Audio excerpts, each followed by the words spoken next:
How's it going, Mr. Mike Nash? I'm well. Yeah, how are you? Good. How are you today? I am very good. So this is pretty much a real harsh criticism. How's it going, Mr. Mike Nash? Your work. Yeah, you're gonna destroy my work, huh? Yeah, how are you? Apart and give you a new one, essentially. You can do whatever you want. Yeah, I mean, I like the head of this character, but let me see actually how many people are live. Hold on a second. Do you see the YouTube channel? I'm not on it at the moment. You're not on it? Let me have a look. Let's check it out. Let's wait for more people to come in to join us before we just chat. Yeah, we can just chat. I'm on a tea day. What? Having tea. Oh, you're having tea? Coffee lately. Yeah. You have tea all the time, don't you? Yeah. Yeah. That's a green tea, right? Yeah. No, you have black tea. Yeah, I have black tea. I'm addicted. It's blackness.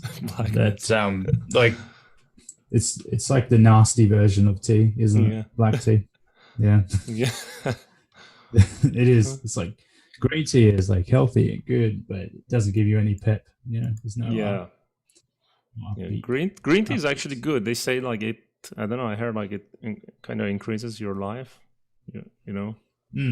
Or something like that. Reduces the stress. Yeah, reduces the stress.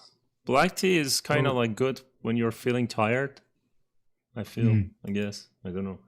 So right now, only 4 viewers are watching. No, that's all right. We'll make it up. Yeah, I mean, there will be more. 4 thumbs up, though. There will be more. There were like 8, but they left, I guess. I don't know why. 8. Well, it's a shame. Maybe they. But yeah, I think they don't like seeing. How'd you do? what was this? How'd you do this pattern here? In here. How'd you do this? Actually, I don't remember. You don't remember how you did the pattern? Did you do it by hand? I assume you kind of like did it by hand. Actually, I remember. I did it by hand and then removed the extra pieces. I made one and duplicated everything. Do you want to show the whole model so everyone can see it? Yeah. And then I was going to ask you, like this little glowy effect. You thought about doing that, right? Like making it glow. Did you think about making it glow like this? Yeah. Okay. Yeah, I want it to glow, I guess. I don't know. Yeah. I actually, I started this about 9 months ago. And then I got busy. I didn't do any more of it. This is the first try I ever did. Do you think it's good for the first try? Yeah, I think first try it's good. Yeah. I think it is. David. The problem is I can't. How do you see anything when you're working on it? Actually, it's darker on your screen. I don't know why. I think it's like pitch black. Yeah. Like, you know what's weird? My name is Siamak, right? Siamak means someone with black hair. And then my family name is Roshani. That means like brightness. Okay? Yeah. So I'm basically contrast, darkness, brightness. And for some reason I like contrast a lot. I like darkroom. And I make everything darker. So that's interesting. Well, everything like a great design should read regardless of color. Yeah. So that's essentially, if you ever seen like a car and they spray the primer on it, it's gray. Yeah. Like so, traditionally we've always used gray to see imperfections and really obvious things like that. So, but the thing is, then you need to start. You have to have an idea at what point you want to start breaking things up. Yeah. But you can always figure out, if it's a good design, you can always figure out a color layout that will work for you. And I mean, you could default. Actually, when I was doing this, I was like thinking, what kind of material is there and things like that, right? I mean, part of it is rubber, part of it is like obviously metal and rubber and some carbon fiber and rubber bands and wires and things like that. So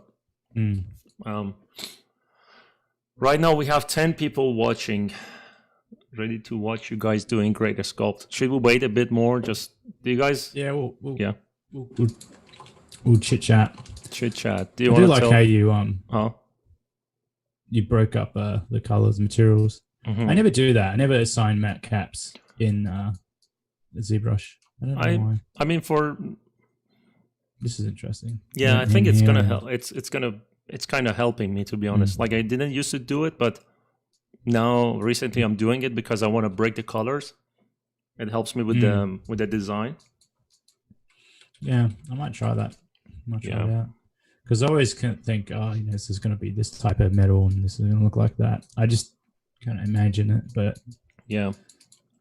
Look, it's naked now. We get to see it. Your shader is pretty cool, man. I'm not going to ask you how you do it because I don't know if you want to give it up. That's like it's your signature. Like you'll never be able to get it. You'll never be able to get it. Really? It took me for I can't even reproduce it now. So one of those things. Yeah, I can't reproduce it. You can't? It's a one-off. No, I can't. What? I can kind of reproduce it, but it takes a certain color tone to create in a certain workflow. But you already know the settings, right? You used to make it. I've done it so long ago. I know the methodology to get to it, but I don't know the precise settings. Like it took me. That's why it's called fuck yeah, because it took me so long to get the setting to match the process. Like I have a process of just applying a certain material color to how things look, and just like a trademark thing. Did you watch ZBrush 2021 trailer? People are asking what do you guys think about it. I don't know, like it's hard to judge it, but I need to work with that cloth to just bring it up. I'll bring it up. So usually when I live stream on Sundays at 11 or 12 or 1 p.m. there are more people, but right now I guess people are tired and sleepy at this time. They don't watch it. There's like 8 right now. Flip normals. There's a flip normals. I don't know if they have gotten access to it. Is that no? This is the wrong one. What are you looking for? That's from November. ZBrush 2021. It's 2021. Yeah. Yeah. I mean, it's on Pixelgy website. Yeah. You said 2020. I think. Did you say 2020? Oh, but my bad. 2021 then. Yeah. So So David is asking, what do you guys think about ZBrush 2021? It's hard to think about it at all because I cannot say anything when I see a trailer. Well, man, I'm trying to find let me go Pixelogic. You know how people get reacting to there's some guy who's going, yes, look at that. Yeah. Like just G'ing out. And it's never as good as you think it is. It's all it's like, yeah, it's good, but it's not like it's marketing hype. Yes. Which is understandable.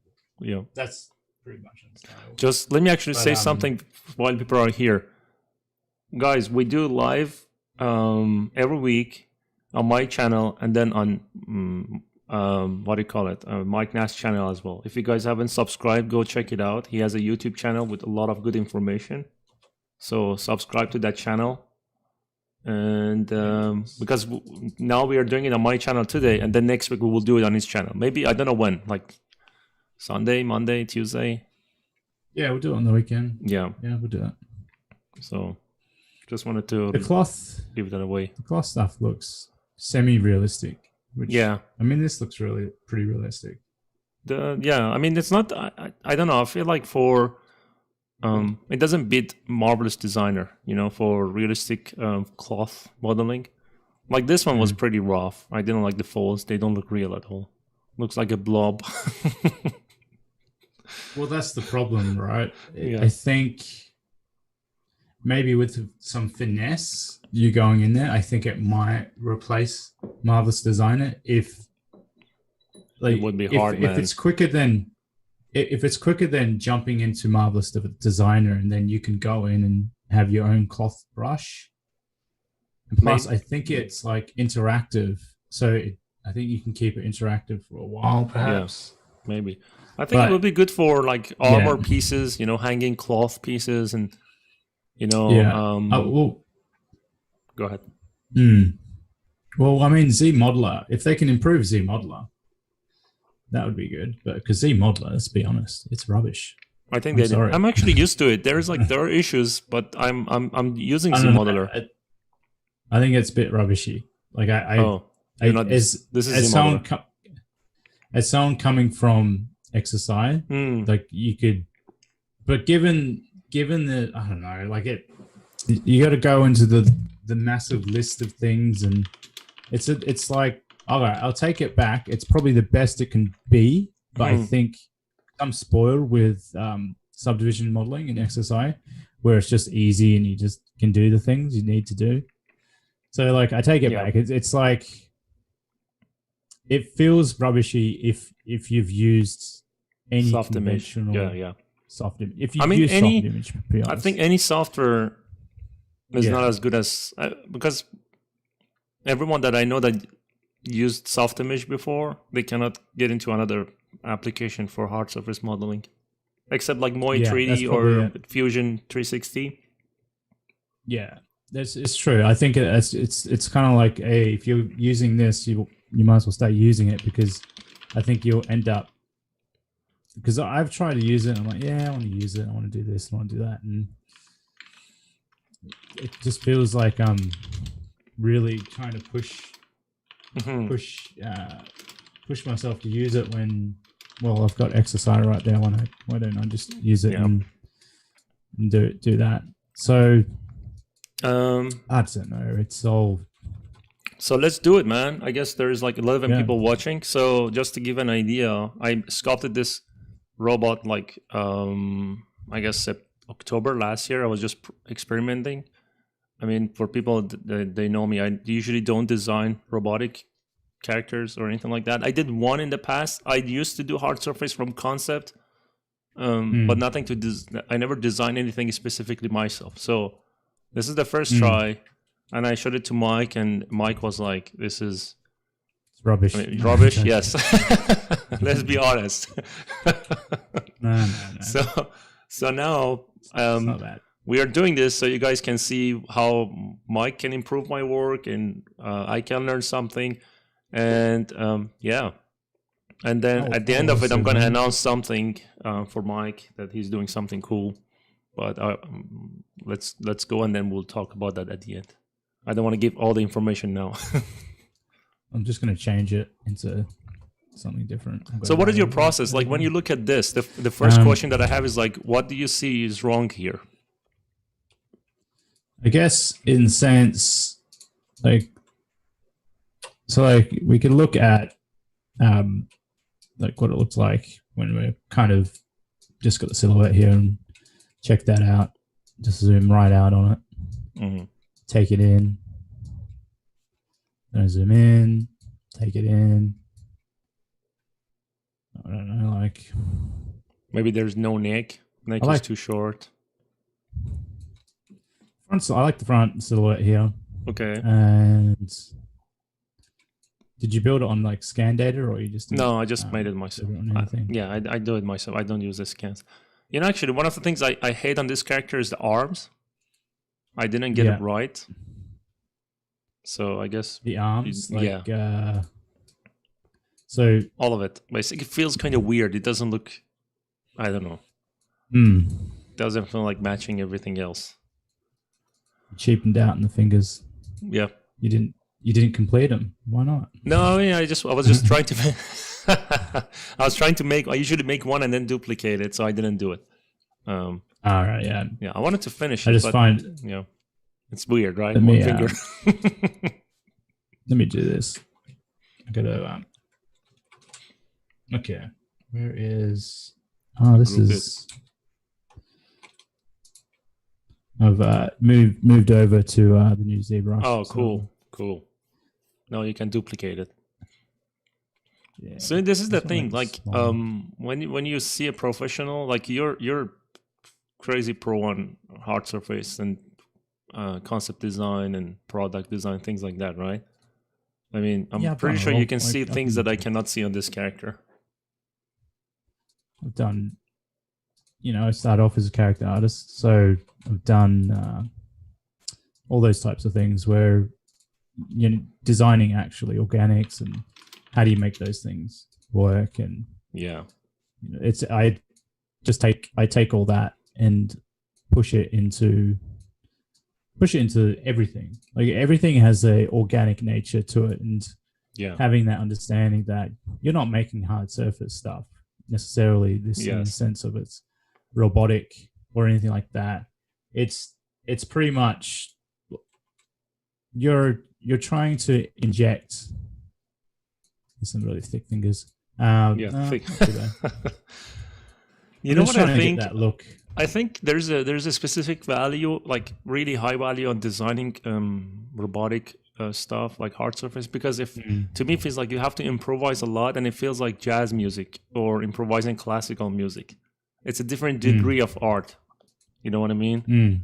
Like there's like a lot of people making creatures and trolls, ogres, orcs, different type of characters like that, but there's tons of reference out there for those. This is a different type of craft, you know? Yeah, it is different. It's you're trying to also be unique in a community where we're all trying to be unique. Also, like there's so much, but then I guess some people aren't necessarily. They get really inspired and they make stuff that's just pretty much the same as someone else's stuff, and when you don't explore your own type of thing. So if you, I don't know, you said you didn't like the arms. What I didn't like. I don't know. I feel like I don't like the arms, the biceps area, and overall like forearm and Well, kind of this guy kind of looks like he's not a robot, to be honest. Oh, see, because I wanted to, looks like a man in a suit. Yeah, well, it's not. I don't want it to be a suit exactly, but I want it to have like as if like it's a robotic alien, but there's life in it. But it's not necessarily a suit, you know. That was my initial idea, as if like this. I mean, there's an advanced creature or aliens in another planet, and if they figure out a way to transfer some consciousness and some organic matter into, a robot. Yeah. Into a robot. Yeah. So it's a mix, maybe. I guess with that instance of understanding, I guess it's like you're saying it's half. So it's a robot mixed. Yeah, maybe there's a flow of a specific. Yeah, go ahead. Pick an idea and just roll with it. If it's a robot, so it's a robot partial organic. Yeah. Type of thing you're saying. Yeah, but I mean joints, for example, like his elbow or maybe his legs or fingers or things like that are not organic, but there are some organic parts, and there's like a fluid, like not blood, but some fluid that is actually making the muscles inside to pump, and then push the elbows and joints. So is it like a mechanical fluid going through him? Yeah. And there is a brain, basically. That's why his head feels like it's a helmet, right? I mean, kind of like a helmet. I was like, maybe he has a brain inside. It's not just empty and it's not just codes. Yeah. Well, I've merged it all I've merged everything together. Oh, you dynamished everything, right? No, it's just been merged. Oh, okay. So if we kind of look at the feet, sci-fi feet are always a difficult one to. You can probably get away with smaller feet. Yeah. And then we look at them from the top, and they look terrible. They look like a really bad pair of slippers.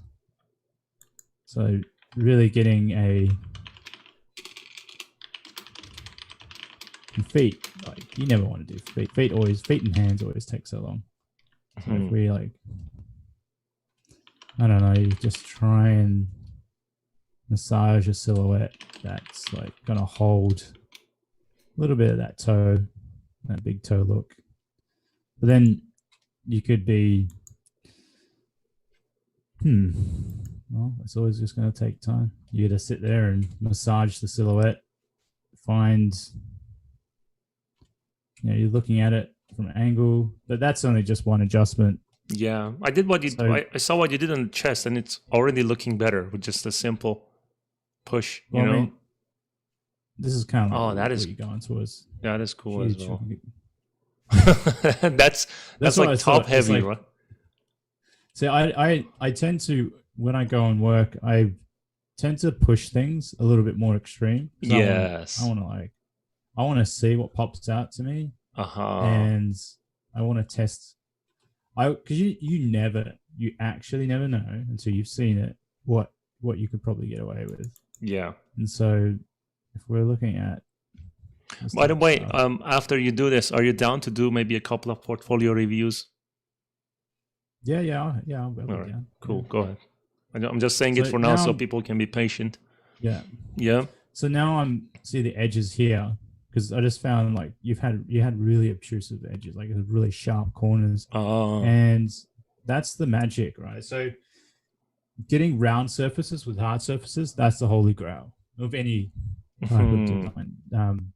With square faceted surfaces, like things that are angular, getting round. So like if you understand that flow, this is going to be round, and then the anatomy of the anatomy of the leg can be like that because it's a reflection. So like you have a look at the anatomy, because I've always got anatomy around me. Oh, that's cool. Let me actually put it on another camera angle so people can see. So if you look, you're trying to reflect all those things in the anatomy. You should always have, for anyone, even if you're doing hard surface, get yourself an anatomy chart. I agree. Just to have it. If you don't, you're silly, because life is reflected in human anatomy. Yeah. For so many, I mean, hard surface. Not life, but hard surface and any type of art. Yeah. So even if you look at the weird types of art, there's some sort of reflection at times to ourselves, so we can relate to it. So, I mean, like, even this is, if you look at that, that's obtrusive. This would be like the pelvic, where the pelvic is. Yes. That's way off, man. Like, should be up. Well, you got two of them. Okay, there's one up here. Yeah, I was like, I didn't know what I'm doing. I was like thinking, where should I put it first? So you have the spine to be angled like that. But like having the socket would, this is always I would say it's corny. I'd just get rid of it. Okay. It's like getting rid of it. Right. And that's already interesting. What the hell? It was. I can see where you're going. Wow. This is like, I've gone through so many suit designs. You just know what's messing up the whole design, right? You just see it. Yeah, like I've had to tax myself so much. It's already looking better. Yeah. I'm gonna kill myself. Okay. So I'm observing what is repetition and then what isn't flow. Like you could maybe put one there. I'm trying. So when I give criticism, I try not to completely obliterate what one has there. Yes. Because I believe in I semi-believe in the belief that a turd can be polished. Yes. Semi-believe in it. Because I can see you left the shape there, right? If you rotate to the side, I mean that shape of the thigh goes is around there. And down. Yeah, so you could be like, it goes down like that. And maybe you can even you could even you had that before. Yes. But you just took off the second layer of it, right? So it's already better. But the other thing I'm seeing is like the shape on the back of the thigh, right? Which is connected to that one. It could be the mirror of it, basically. Like as if not this one. Yeah, go and do whatever you're doing. When you look at from the side, you rotate to the side for a second. So I'm just on that. Oh, okay. Down. Around. You see there's a gap between the thing on the back and on the one that you just fixed. Yes. The big gap, right? Yes. So that I feel like that should be, those two shapes should be matching together as if like they're a piece of puzzle. Or am I wrong? Talking about this here? Yes. Those two. Yeah, I mean you want this to, because the thing is, like you say, you got that flow. Yeah, there's no flow there. Like it feels like there's two triangles meeting each other, one on the top, one on the bottom, on the negative space. So if we let's go look at my hotkeys, we'll just set these up. So this is interesting to me. This stuff. Oh, here, okay. You want to have secondary something layer. there. Yes. So like maybe I can, but the thing is, nothing's flowing from there. Like you oppose the anatomy of what could be there. So we can just have like layers, right? Yeah. We can layer it up. This is an interesting shape. And the thing is, all right, the bum thing is, I don't know what happened there. Did you do that in like subdivision modeling? Which one? No, just the ZBrush. bum. ZBrush. ZBrush. Yeah. All right. Okay, so like, well, how would he sit on that? He wouldn't sit. He would sit. It would sit very correct, but I mean, he can sit, right? I mean, it's like the bottom part is flat, so. But no, I mean, change whatever you need to change. I'm just like. It just seems like that's interesting. As soon as he bends his leg up, it's still angular. Like your bum is round. Yeah. So it wouldn't. You'd sit like I mean, imagine if you had a triangle on your ass and you tried to sit down. It wouldn't. I don't know. It wouldn't be productive. But I don't know if I'm being too destructive here. I'm gonna be gentle. Let me massage it. I'll massage it. Massage. Yeah. You're massaging it the wrong area. Yeah. So I don't know. Like this is, and then we've got this one down. Like this was that. There's only so much I can want to tweak when everything's together. So I'm holding off tweaking everything because everything's in one, essentially one thing. And so I'm just like it is. So it's quite an apparent. It looks all right.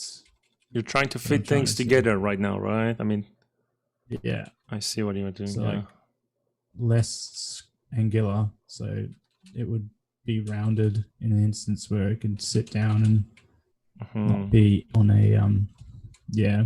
There we go. If you do it for yourself, would you also like merge everything together, or go one by one, or you merge it and then separate it eventually? I would do it at a stage. I wouldn't always have to do it, but at certain stages, I might get stuck and I'll be like, okay, I've created a mess. This is a mess. The proportions need to be an overall. Overall, I have to reassess things. Yeah, and it happens, and it will make it easier to reassess things because it's like going in Photoshop and liquefying your design. It will help you. And the thing is, it's like if I came in here and I went, oh, just stuff it. Like, what the hell? I want to curve pinch the hell out of this thing. Oh, you're looking for happy accidents. Supposedly, they're not happy accidents. But, like, because I've become upset with how I was predetermining something. I was too, I don't know if you call it predetermined, but like you can see that little detail on the chest, and it almost looks better. Oh, okay.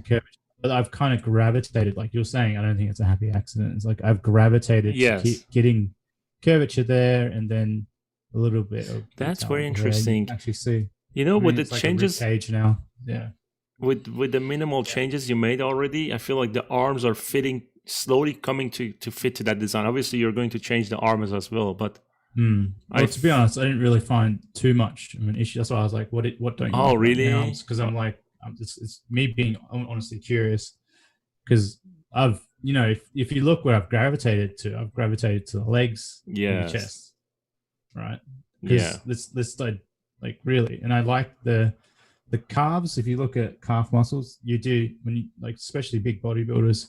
Yeah. They have a point where their calves actually peak. And they square it off. Yes, cool. Exactly. That's what I had in mind when I did that. Yeah, that's what I was thinking there. So And it's just, if we look at, so let's look at a bodybuilder's calves. And we'll identify Yeah, let's check it out. where the squaring is off, because they don't do it on natural anatomy. Mm-hmm. While you So do that, let me have to. Yeah, go ahead. Yeah. No, I was just. Yeah, I wanted to read some comments and see if people have any questions. I would like to do some. David Macias, if I say it right, he says, I would like to do some Mike's tutorials, but I don't think those are for beginners who only know the basics. I'm deep working to get there, though. I mean, your tutorials, do you do it for beginners or for the sci-fi medical terminal? That would be more for beginners. Mm-hmm. And going through it. But if you know ZBrush, you should be fine with those tutorials. Mm-hmm. And I would suggest, if they're too fast, use Windows Media Player Classic and just slow them down, and to see all the slow movements of them. Yeah. Yeah, like you can see when they contract, they go like this. Oh, yes, exactly. But you could do, so like if you look,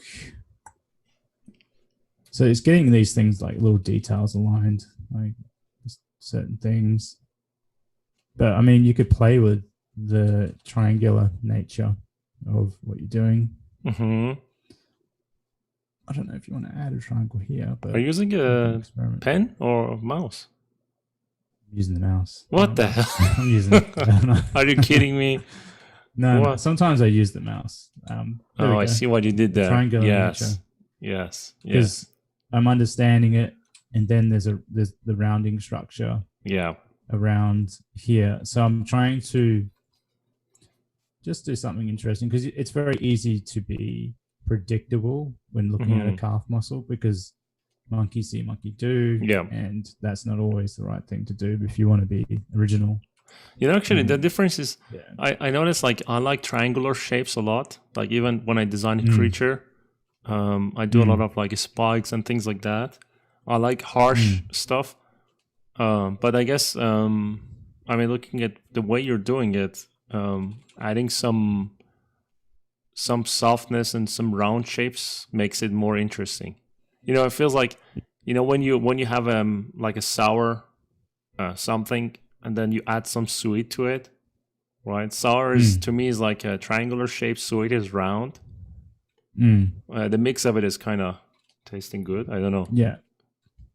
Well, I think you see a lot of people, they shy away from doing the round, and because it's hard work to get it right, to do that.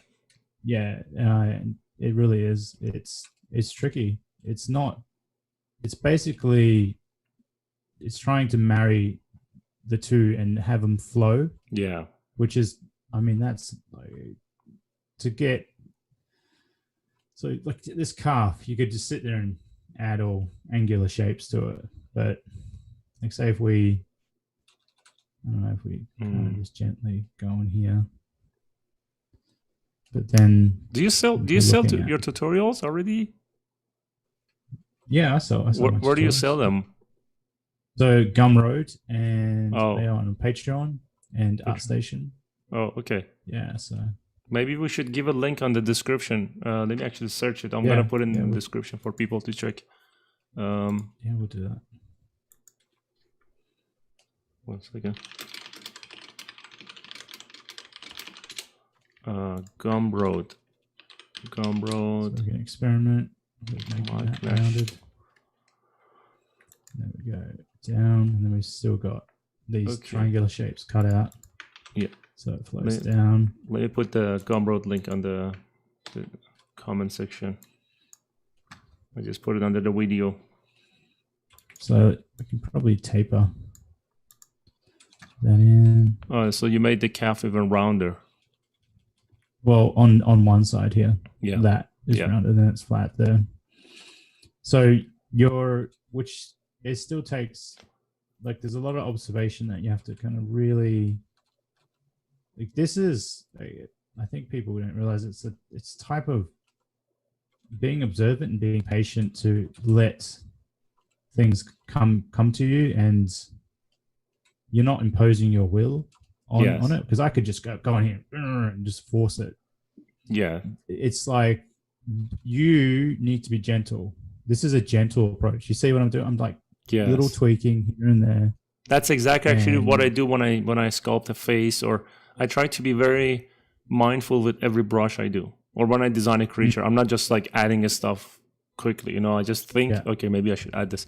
I mean, generally speaking, how much time do you spend on something like this to block it out? to block it out, you could do it in a day, easy. Oh, okay. So that's like yeah. even going slow, you will do it in a day. You can do this. You can do this in a day, like this type of detailing easily. So and even having it refined and stuff like that. So yeah, I've done it in the past, and yeah, it's just something you could probably, if you really want to sit and do them, you could do it two in a day with fairly a lot of detail and things like that. And it won't be, it'll probably be at this level of finish, because it's not that hard. Well, after you've practiced, I should say, it used to be harder for me to get this level of finish, because I have an understanding of just coming in and quickly adding things. Yeah. And my actual brush stroke is a lot neater these days. Before you're wobbly and you're trying to get this, like, it's the coordination of, like, sometimes you just be like, like wobbly like that, and you just generally, when you come in, you can do it in one go and just generally do things. Okay. And learn, and you learn that you can come in and refine it. It's all the little micro improvements that you go through. Yeah. It's, at one point in life you didn't know how to walk, and when you did walk, you walked really slow. Yeah. It's the same type of principle. And it's not it's that really depressing thing. There's no there's no shortcuts in life. Yeah, there's no shortcuts. And maybe if you got a magician to just grant you some wishes, but apart from that, actually, when I did this at first, I didn't, because I'm a organic character designer, character artist, right? I'm not doing stuff like this, but I noticed, like, knowing the organic and muscles actually helps me to build the robotic designs. And this was the first try, right? I had to like change the shapes and study stuff. I looked at Vitaly Bulgarov designs. I looked at yours. I looked at different people, like different designs, different movies, to come up with some ideas. And then I started like putting things together without thinking too much, without pushing myself, like how do I say, like in a stressful way. So I was like, so I don't have any shape library about robotic designs. Maybe I should just try different shapes and see what works, because I understand what looks good, what looks bad, right? So and then I came to this after like 1 week of, or 1.5 week of practice in my free time. So I guess if I pushed it, if I did it like for 2 months, I would be far better, actually. Yeah, and you'll get quicker. Like, it takes you a long time to do this type of stuff, because it's all those little things, like, you got to think about it and then you undo things, and it's just like, it's like when you see someone that's really good at drawing, they just draw a face straight up, but before it would take them a while. So, but if you like, you could do one, like, you'll get to a point where there's speed and time that you could really spend and get a nice character with pretty much the forms are fleshed out and readable, and that translation of you've gone in and translated, okay, how does it, maybe how the shoulder works, and is it an impossible, like, if you look at some shoulder point designs, people just slap on whatever, and they find out when they move the shoulder up, it won't work at all. Yeah. You could do that and figure that out on the concept that you are doing fairly quickly. If you're paying attention to these things, it's not like I guess when you first start, it can be overwhelming, because if you look at how many subtools you've got, I don't know how many subtools you had. So you had 57 to manage, right? So like, that could be overwhelming, and you're generally not.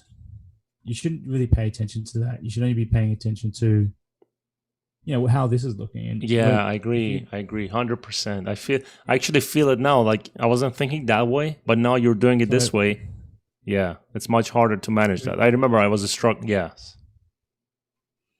And what's interesting to me? Like like you remove the holes and the brachialis muscle under the deltoid. Yeah.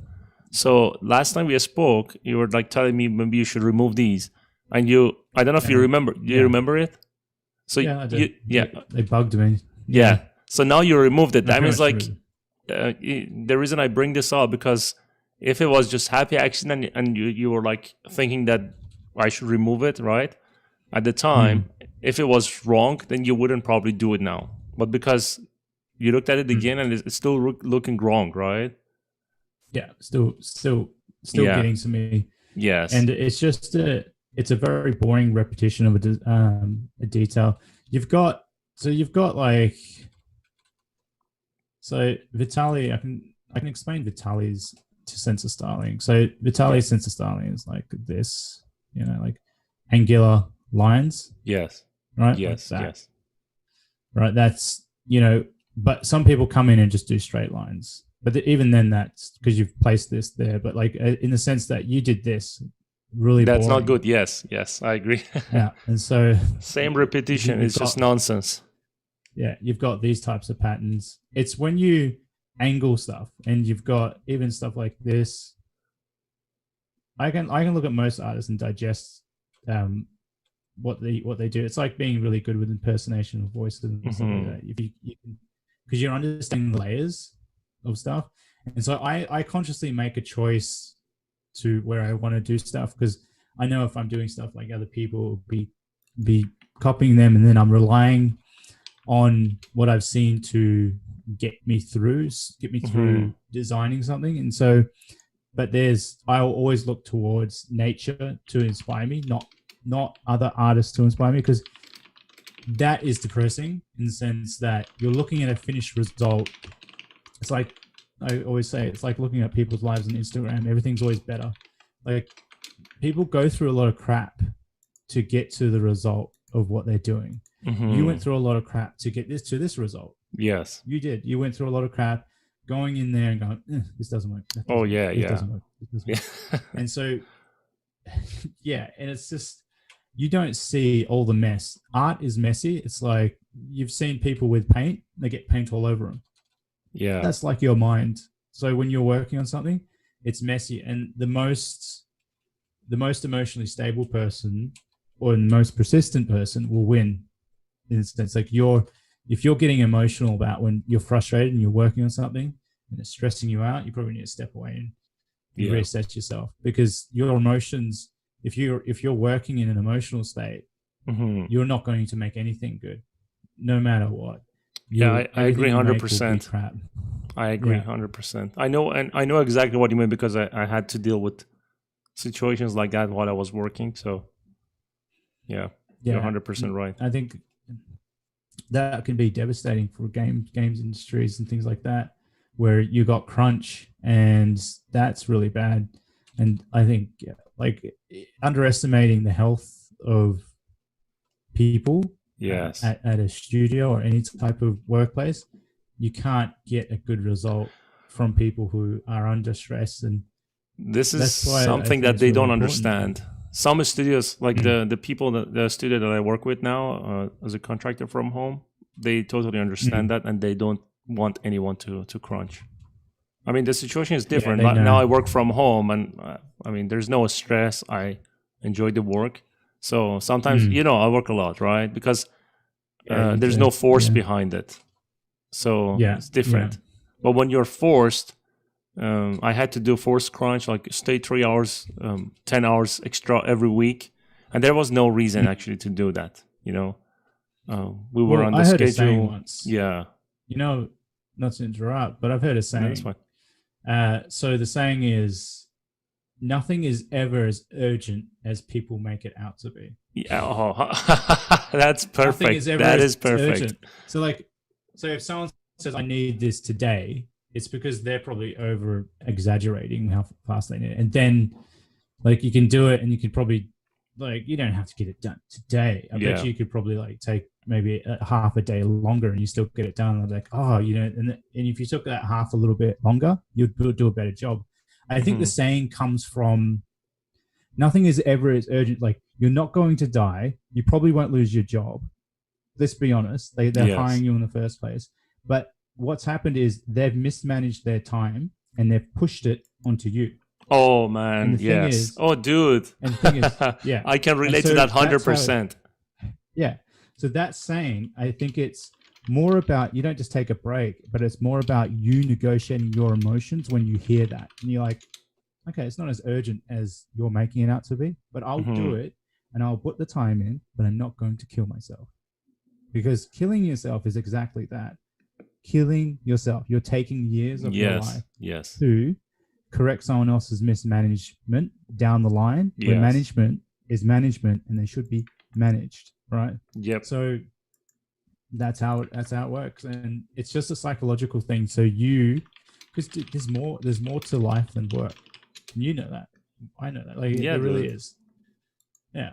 And that's like I've made those mistakes of working too much. I mean, the thing is like when you're in a studio and they push you to work too much, that's not really rewarding, right? You just burn out, you just feel stressed, you just feel sad. That's the truth. Like if you sit in front of a computer all day long, I mean, now I work from home. I get to like stand up, go up, check my birds, take my dog for a 5 minutes walk, or just go play piano for like 10 minutes. I have ways to refresh my feelings, you know?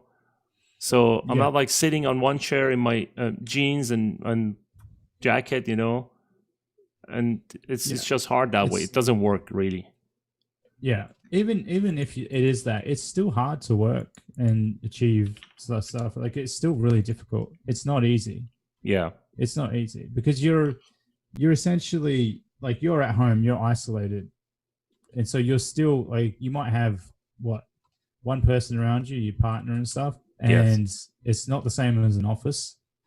And so you still feel isolated no matter what. Yeah. And because you're essentially not going out at all and you're having to like hammer out the hours. Mm-hmm. So you have to really be aware that if you are taking on too much work, that, you know, you're better off, like that saying is like, go for a walk.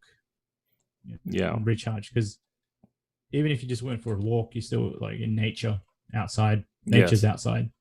So, no matter where you are, like nature's still outside in some form. Like the birds are in the sky still. Yeah, it's still going to be better than you drudging through every millisecond of you going, oh, this isn't looking good. This sucks. So yeah. All right, let's get back to this. I'm looking at this. Dude, the changes you already made, it's a huge difference. It's a small change, but it makes a huge difference. Well, go back and forth. Check it with my design. I don't want to molest it. You see?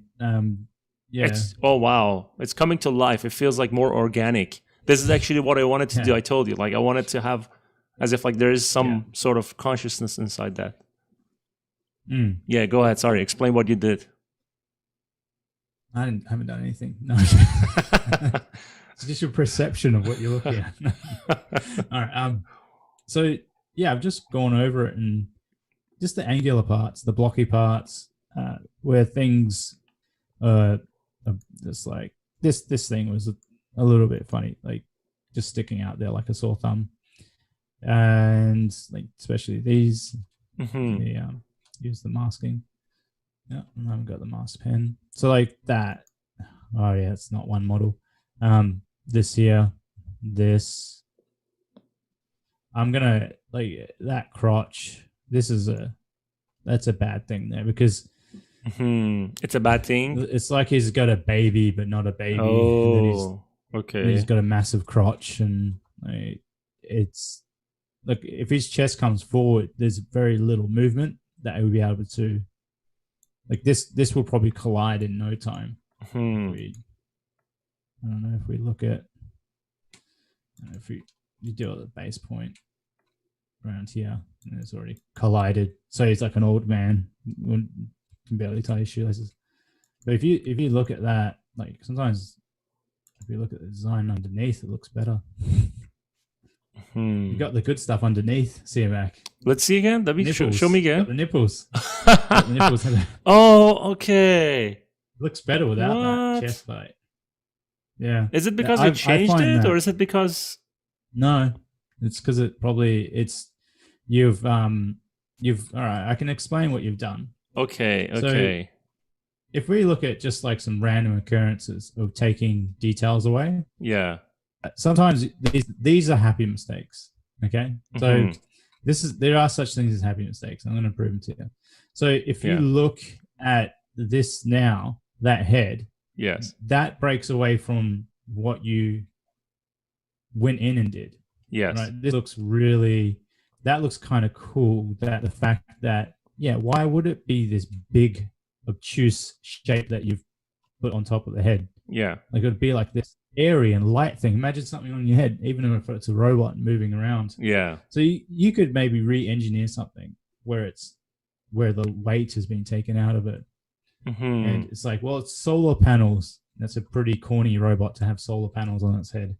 Let's be honest, right? And so like, well, because it looks like solar panels, but it's solar panels. Yeah, I was like thinking to put solar panels on it. Were you thinking to make solar panels? Yeah, that was the idea. Okay. It's corny. I'll be honest. That's fine, man. Corny. You should be honest. That's what I want. Yeah. Yeah. And so I'm not going to group split it now. So what I'll do is I'll continue to. Let's try this. You just hit the shield on his chest. So can you hide it again, or it's gone? It's one group. It's one group. Oh, hold on. Let me do this. I'll do auto groups. And it's gonna bring it back. Yeah, save it before you lose anything. I don't know if ZBrush is going to crash or not. No, we'll be all right. This should be fine. Ryan is saying door-to-door salesman got him. I'm not sure what he means by that. Sounds funny. Schwarzenegger these days. Yeah, he looks so small compared to the current guys. Oh yeah. Well, he still looks best. He still looks best. Yeah, it didn't blow out his anatomy, that's why. Yeah. So let's Oh, so you grouped it. Okay. Yeah. That's heavy. I'll save it just in case. I'll just save it. There we go. Save if you look at what's happened, this is more organic. Oh, I see what you mean. Yes. Looks cool now, doesn't it? Yeah. And this is the anatomy of nipples and a chest plate. That's actually what I wanted to do, right? Yep. Sternum. You hit it and you got a clavicle. Yes. Clavicle. Exactly. Yeah. You've so what you've done is essentially the devil of overthinking. Oh. Right? We overdo it.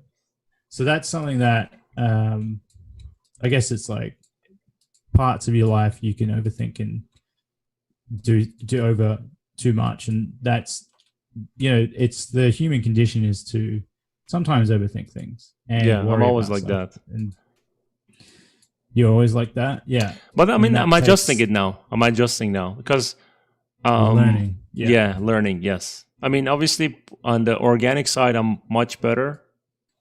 But yeah, I actually feel like I want to get into like product design eventually, do robotic stuff instead of creatures. Like this is an unknown, mysterious area for me. So what I did to the elbows? The elbows. Yeah. I made them cooler. Just like pulling up. You make everything cooler, dude. Just try and make it look like an arrow. And so there's like a gradual change in that detail. Yeah. So it looks just because I'm trying not to take away what you've got. And you can imagine, so if you tense the arm, at what point, you believe it or not, this would have to be cut way higher. So I think maybe I can group split all this stuff now. It's probably not, but the thing is I can always, look, I'll group split it. Oh, you mean you can start like working on each piece? Dude, I mean, it's already looking... What about the stomach area? You said like you want to... It feels like a pregnant... That's all, okay. All one piece. So basically right now, the overall shape, the changes you made is ready to go to the next stage, right? That's why you want to group a split? Yeah. Well, the thing is, you can go in and out of this at times. It's just being, well, when do you want to go? Yeah. You don't want to be doing this at a later stage when you really refined it. Mm-hmm. So, all right, let's do that. So now you can work more because you've got, essentially, it's like working in Photoshop with layers. You'll be able to do a lot more. Yeah. So let's hopefully let me actually pull the curtains. Hold on a second. I haven't even been looking at the chat here. All right. All right. This is a split. All right, go ahead. All right, let's see. Okay, so I think we'll get rid of these obtuse things completely. Oh, you want to keep just the negative space? Yeah, that's like interesting. That. Oh, but so you want to keep it like with holes like that? I mean, you could. It's kind of cool. You know what I had? It looks like Swiss cheese. You know those things underneath? So I was like thinking those could be like lasers. You see that? Like the circles. Laser beams. Yeah. And I was like, maybe they're getting or cameras or something like that. And I made it all in ZBrush, by the way. Oh, nice. That's all ZBrush. Z modeler. You hate it. How do you gotta? Does Z modeler support local axis? So if you're modeling it on this axis, it will work with that. Or have you rotated? You rotated these into place, didn't you? Yes, I actually modeled it and then put it in place. Remind me after this. I will show you a model I did with. I cannot show it to public. I made it last year for a client. I'm still like I don't like I'm still open to doing Z modeler, but I think it's going to help you in some areas. I will show you my workflow. Yeah. I have touched on it here and there, and that's that guy. What's his name? He did the dog. Yeah, he did all his stuff in Z modeler, but I immediately see the limitations of Z modeler, so I'm like, I don't want to use it. I can see, so I can easily see limitations. Yes, there is limitations. A lot of limitations. To be honest, the reason why Vitaly still uses XSI is because you purely can't work that way anymore in most applications. You can't. You can maybe do it in Maya and a little bit in Max, but the way you produce, like every application has, like ZBrush will produce ZBrush looking designs.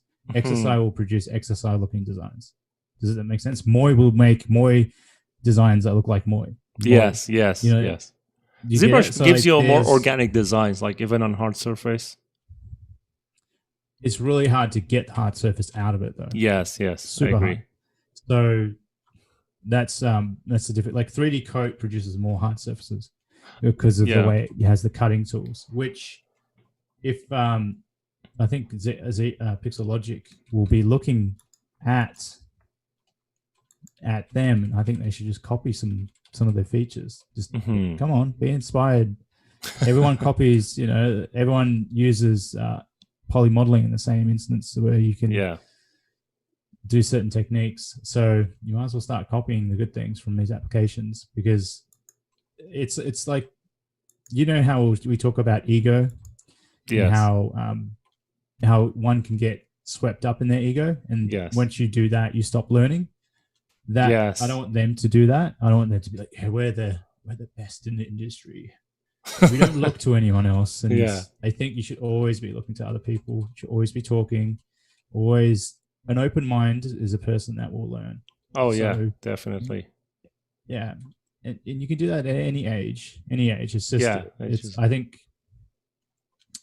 it's like people think, the older you get, the more rigid you get. But no, like I have that t-shirt. I don't think so. I mean, your mind doesn't get old, as far as I can say. Like I still feel like I'm 20 years old, to be honest with you.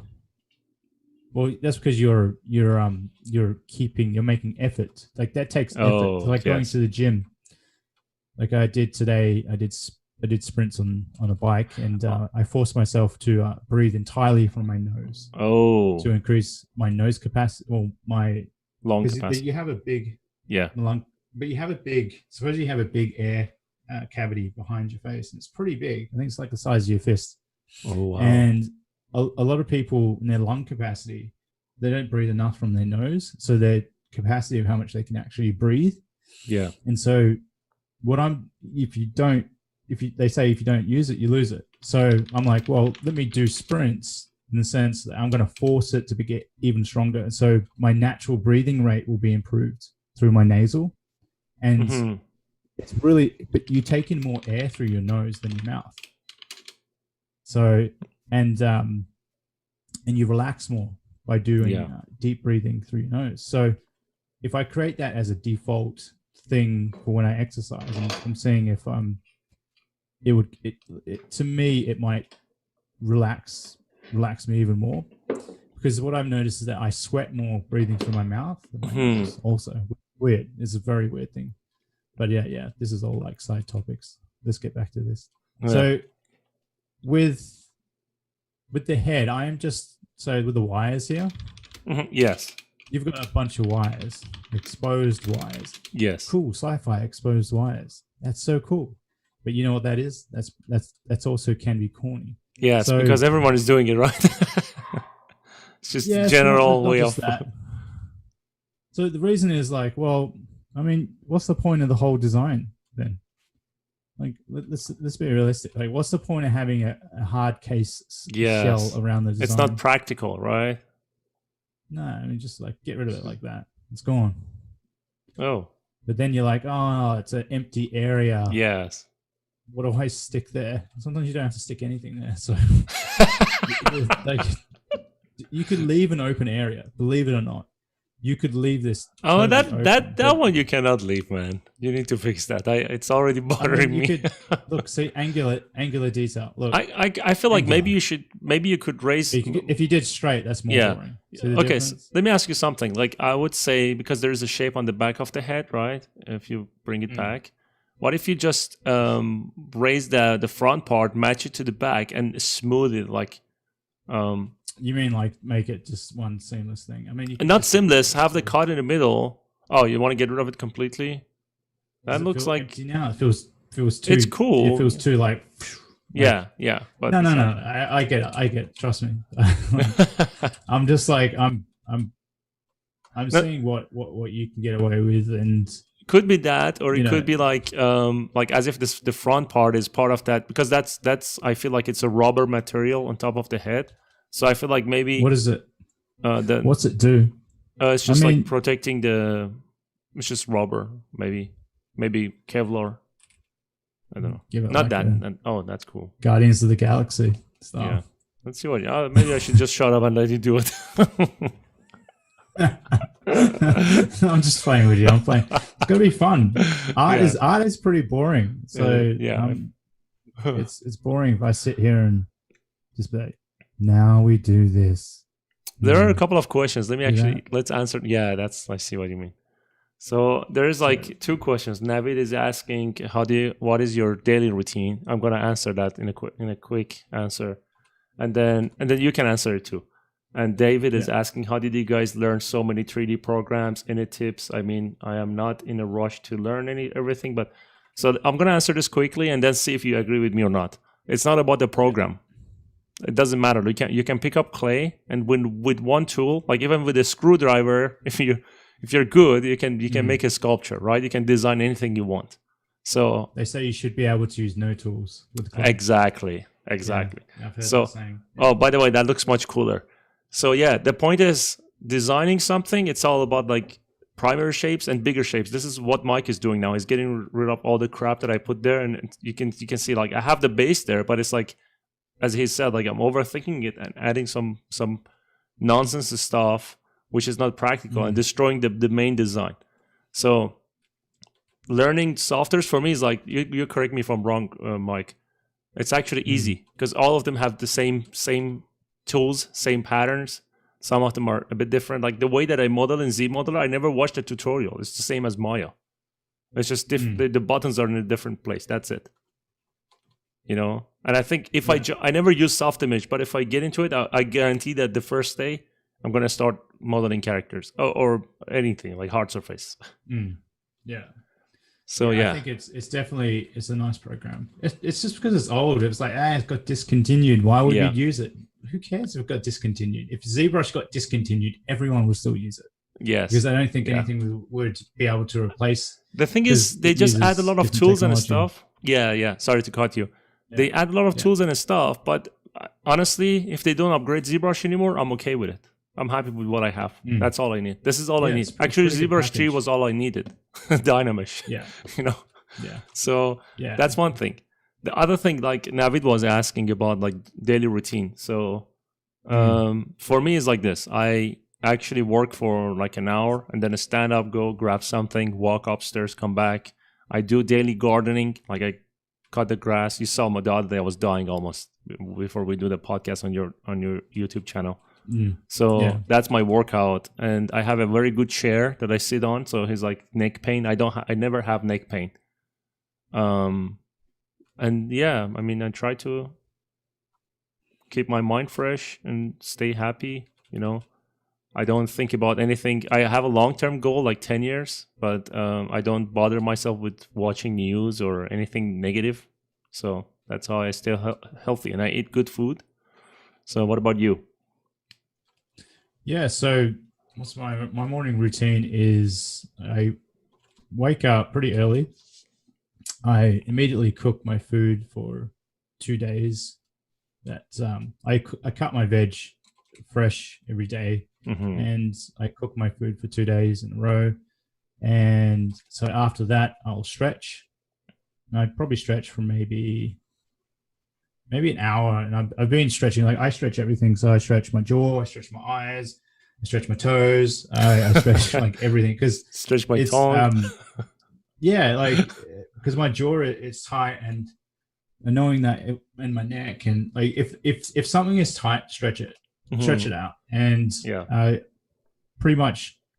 Then after that, I'll meditate. I'll meditate after it, and then I'll either do a journal, write down what I'm thinking, what goals that aren't really kind of like I'm steering things incorrectly, what's happening in my life, how I'm feeling, who I'm talking to, what I am aware of. If I need to be aware of this, I'll write it down and keep myself accountable. I'll write down how long something might have taken me, the projects. So I can go back and I can look at the journal, or just it. So the journaling is done purely to look back at and seeing what you didn't listen to, like, or what you should go back and be aware of, and go, I missed that. Like so I've written down some things. I forgot. This was a thing I was going to attend to, or because sometimes you get so kept up, or it's something that you should be attending to, and you just go through it. And then I will go to the gym, I'll go to the gym and do some weights, do whatever body part I need to do, and I'll do quick sprints. So like the whole point is to do sprints after the gym while I'm not tired. So because it's more about cardiovascular. So the sprints, they've done a study where if you did, and you were actually a hardcore bodybuilder, right? You did crazy at one lifting. Point, I was pretty massive. You know about it very well. So. Yeah, you've seen my lunacy. Yeah, and so dude, you had a great body. I'm pretty sure you're the same, but I don't know if you're doing the same. Like, are you keeping up or? Yeah, I'm keeping up with doing it, but I'm not chasing the gains anymore. Yeah. But I know I could get bigger than what I want to get. It's because the muscle is the memory, and stays there. You can get big again, and so it's like I have to. So I do like a whole don't get swept up in your own crap. Yeah. Like this is all temporary at the end of the day, and you'll just waste a lot of time for vanity. And it's more about function. And vanity, where you'll get yourself injured because you're trying to like, hey, I look great, I'm strong and all this. And because ego is such an easy thing to get swept up and taken away. Yeah. So yeah, be aware of that ego. It's always there. Everyone should have a sense of an ego. It should be healthy though. So yes, body was not have a healthy ego. And just a lot of people when they get swept up into things. Yeah. So yeah, and I was going to say, so the sprints, they've done a study that if you did even 10 minutes a day, but you got to sprint your heart out. Like you got to be. So what I do is I visualize that I'm being chased by like a lion.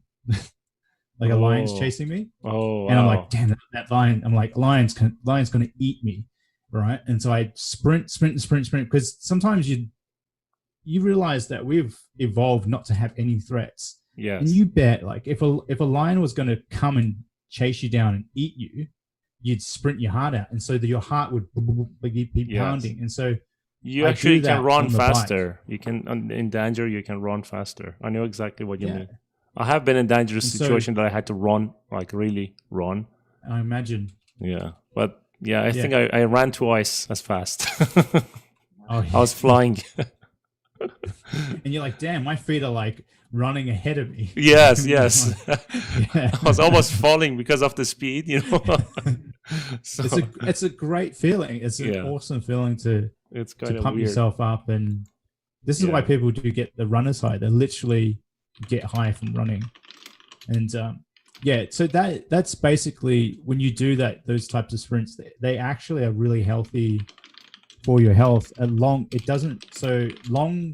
Doing anything long distance will shorten your telomeres and age you prematurely. Yeah. So this is because I don't think we weren't meant to like do anything for a certain period of time. We're meant to like run away from something and then stop and breathe, get your breath, and then look around and then reassess the situation, or you're already dead, right? So, and I think you at other points will chase down something, and but you're not meant to do like an hour worth of running, or maybe half an hour.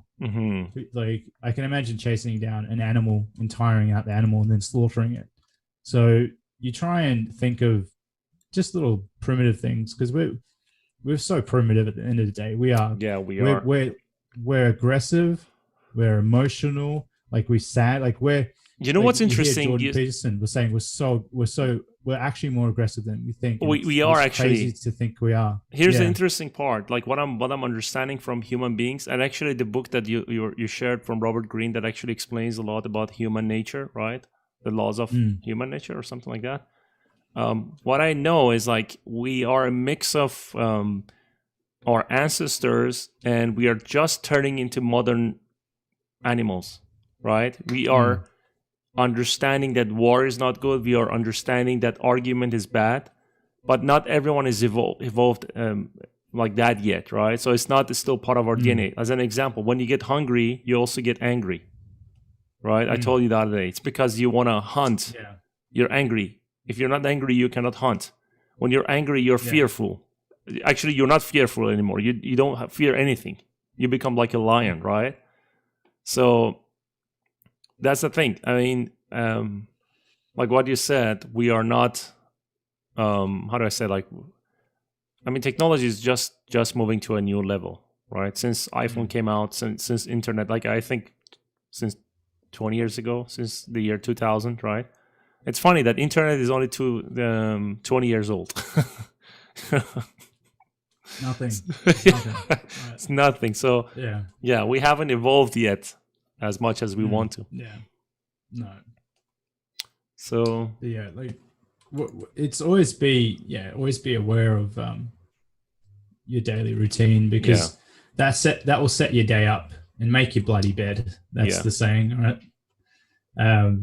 Make your bed. Take pride in the things that you have around you.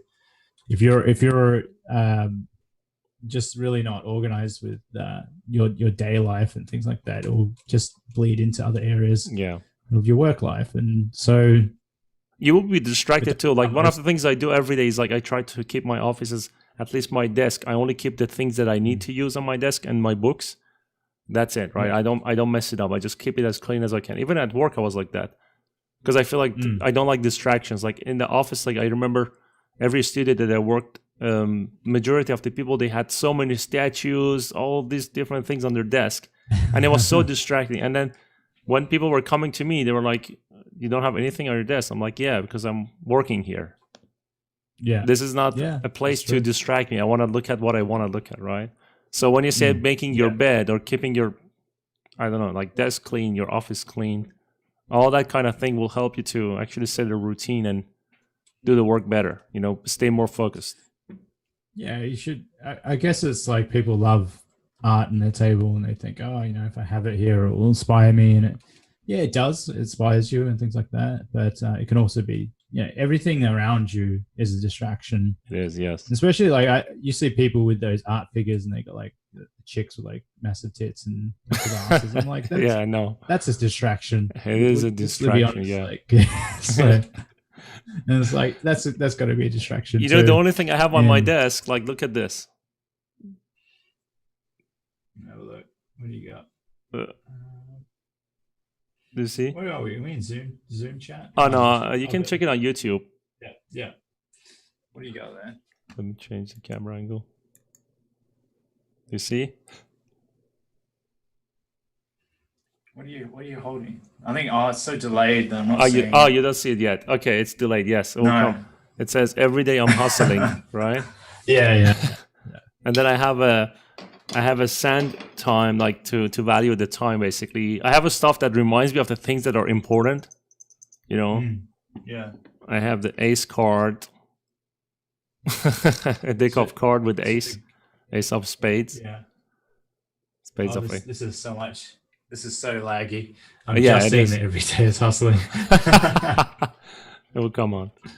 So, yeah, I mean, I've got heaps of notes. I've got be patient, visualize your goals. You're going to die. Get to your goal. Have no expectations. Take naps. No procrastination. Progress, not perfection. Drop perfection. So, learn to listen and optimize the way you work. Like what is it? If you let go of everything, you gain everything. So take ownership of your life, like things like this that, like, and don't trust your perception. I've told you that one. Do what you love. Trust your gut. Like I've got this all written on my walls to constantly condition the things that I want it to be conditioned. And because we're easily we forget so easily. It's we have such a bad memory for the things that, like, being patient in this day and age, like realizing, I think in this day and age where, look, I'm going to say it, like, there is no easy way to create a hard surface design that actually looks good.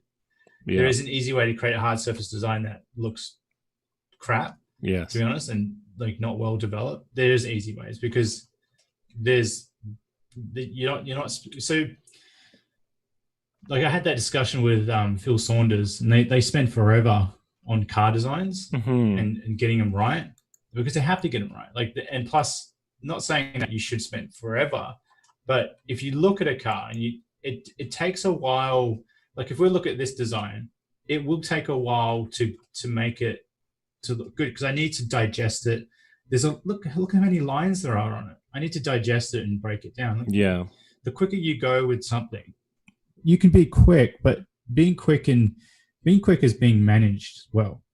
So having your hotkeys, you're not like procrastinating, you're not undoing a bunch of stuff all the time. You're working forward, but the thing is, like, it still has to take you a certain amount of time to get a result, because it's like you've got thousands. This has got thousands of details that you have to pay attention to and work on. It's not going to happen so quickly. You could sit there and you can make it quicker and kit bash certain things. This is actually super important what you're saying, because in my class, like when I teach in my mentorship, some students, like when they start, they're like, I want to make this character, and they're like, how long is it going to take? Can I learn in 2 months? I'm like, no, it's going to take years. I can teach you the things that I know, and then I can tell you what to do. That's why it's mentorship. I will teach you how to do it. Same thing you're doing in your mentorship.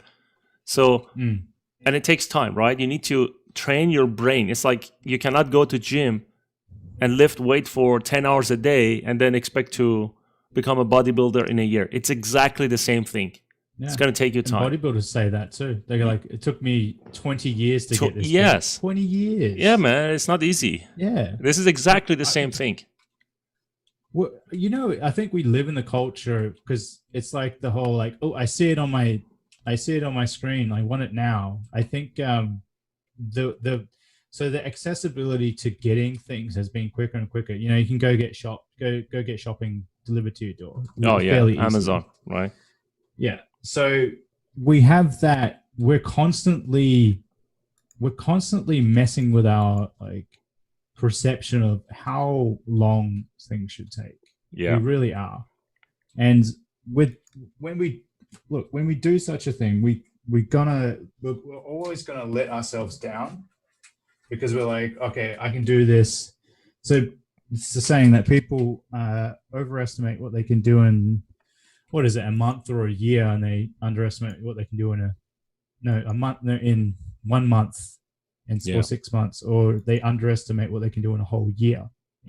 So we're really bad with the perception of what we're doing. I looked, like for me lately, since I've been working mostly, it felt like, you know how you don't have any fun, time kind of slows down. Yes. In the sense like, and I was like, man, we're still in July. Just thinking like, this is like real, like it feels like slow motion for me, which is, it's a good thing because I think I'm not, not in that, like I'm grinding and working away and paying attention to what I'm doing. Yeah. And it's, when they say when you have more fun, it's because I'm not having fun, but I'm just doing what I need to do. But it's not, if you work on a character for a long time, yes, it's not necessarily fun. It's just a process. And yes, so it's kind of like doing that. And I mean, character, I can tell, like when I design a creature or make a character, organic characters, half of it is not fun. When you block out, it's not fun. It's just like you have a bunch of nonsense shapes are putting together, and you have to build it up in your brain and then put it on the canvas after, right? So that's not the fun process. But when you get to, like what you are doing now is actually fun because you can see the whole character. You can, like everything you change his stomach, like just tiny change, you can see the whole flow changes. So that's fun. Yeah. Because you're actually massaging your eyes, your feelings. I don't know how to explain. Like when you see good forms, that's when the fun actually happens. Well, yeah, it's the step after this. Is yes, exactly. Like you have, so what's the fun side? Is the starting and the end. Oh yes, that seems like for me anyway. But when you finish a character, do you like think about it after? I think about it for crashed. Shit, did you save? Yeah. Oh, save it. Yeah, it's all good. Yeah, I mean, for me, let me actually switch a screen until you bring it up again. It's crashed, guys. He will bring it back in a second. For me, it's like, how do I say? What was I talking about? I forgot. What the fun aspects of working is. Yeah, I was trying to say something else. You go ahead. I forgot what I wanted to say. Okay. So what I said is, what's fun is the start and the end of it, right? Yes. Yeah. So by that kind of like understanding, okay, if the fun is at the start and at the end, it's not going to be fun in the middle. It'll just be. It is fun in the middle too. It is fun in the middle too. Oh, actually, sometimes. This is actually what I was saying. It's hard to know, isn't it? Yeah, it is. When I finish a work, depending on the type of the work, like I kind of get back to it and check it out and enjoy looking at it, right? But one of the things actually I realize is like, because I'm a sculptor, I design creatures and characters. I feel like I actually want to print my stuff and have it on my desk, to enjoy it that way. But when I do it 3D, I forget about it. Like after a week or 2 weeks, if it's just a general work, client work or something I practice for fun, I forget about it. Yeah. So yeah. So the fun thing is actually, if it was, well, I had that saying, right? If you digitize, you what was the saying? If you digitize,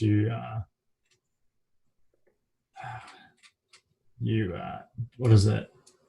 Remember us had that saying? You're like, I'm going to remember that. Which one? If you digitize, you so when there's no, like, the value on your work when it's digital is a little bit less. Oh yes. The real work is actually physically more valuable. I agree. That's why I want to print my stuff, and I want to try to sell as well. Like I think same thing as you basically. Yeah. So there must be a psychological component to having something physical versus not having it physical. There has to be. So if you're physically holding something and you want to get it printed, you have this sense of joy that kind of consumes you and makes you feel like, okay, this is good. I've got this and I'm holding it and I can, like, really look at it. And I think when we look at it on the screen, it's almost like we like take out all the, this is worth, this is something special. It kind of, I don't know, it dissipates. I don't know what to. It's a feeling, you cannot describe it. It's hard. Yeah, I think if we had an instant way to print everything, I think people would be way more excited to be working. Yeah. Maybe we're not so excited to work. Maybe we don't get as excited as we should be to work because we're not actually seeing our work. Maybe we're not. Maybe we're a little bit like, because we're like, well, when you get excited, do you ever get excited when something goes into the game and it looks really cool? And no, actually, not anymore. It's just, I mean, I used to do it a lot. Yeah, I passed that moment. Like, it's fun. I'm not saying it's not fun. It's not boring. I'm not sitting there and kicking myself. Why am I doing this? I love doing this, right? Yeah. But it's not unknown to me anymore. I do it automatically. I'm like, okay, let's do this. Oh, okay, you put this shader on. Okay, it looks good now. Oh, well, maybe I should change the texture. Yeah. It's just the flow. It goes, right? And, just to add to what you said, when I finish a game, I don't even play it. That's interesting. Like, I finished Ghost of Tsushima. Everyone is like, Ghost is out, go play it. It's amazing, blah, blah. I say it's amazing, but I'm like, should I play it? No, I don't have time. Well, that's true. But it's just weird. That's true, right? Yeah. But would you play it? Would you play it if you had time? I would use my time for something more important. Okay. But the thing is, here's this. If I didn't work on it, I would play it. Probably. Yeah. Yeah. Really? Yeah. But what are they, you think? Yeah. It's just like if you're too close to it. Yeah, because there's nothing new about it for me, right? I know exactly what's going on. That's true. I know everything about it. So, I mean, all the characters that I worked on. Yeah, and there's no surprise. The curiosity is not there. I know I'm a curious person, and that makes me actually do things. So, if I'm not curious, and that's actually what makes humanity actually drive. Curiosity is the key to advancing the technology, to learning new things. Why people would actually ask why there is this planet on the other side of the I don't know, like the galaxy, right? Milky Way, or why they make a Kepler telescope to just look at the sky, look at the universe, or basically not the universe. I mean, our Milky Way galaxy, because they're curious, and I'm curious. That's why I'm like, Mike, how can you make this character look better, right? Because I want to know what's going on in your mind. How I'm looking at things and analyzing things. Yeah, exactly. Right. Well, we can go back to. I'm not sure if you're on the screen. Yeah, I'm on the screen now. Yeah. Okay. So we'll assess this crotch. So I was looking at it and I was thinking, well, I want to keep it maybe, but I don't know. Like, some reason you could probably maybe move it down over the other crotch. Maybe it's like a better shape. Let's have a look. Crotch within the crotch. That's what you kind of had. That's what you reminded me that there was a. It's almost like a crotch within the crotch. Yeah. Don't know. Yep. I'm just thinking.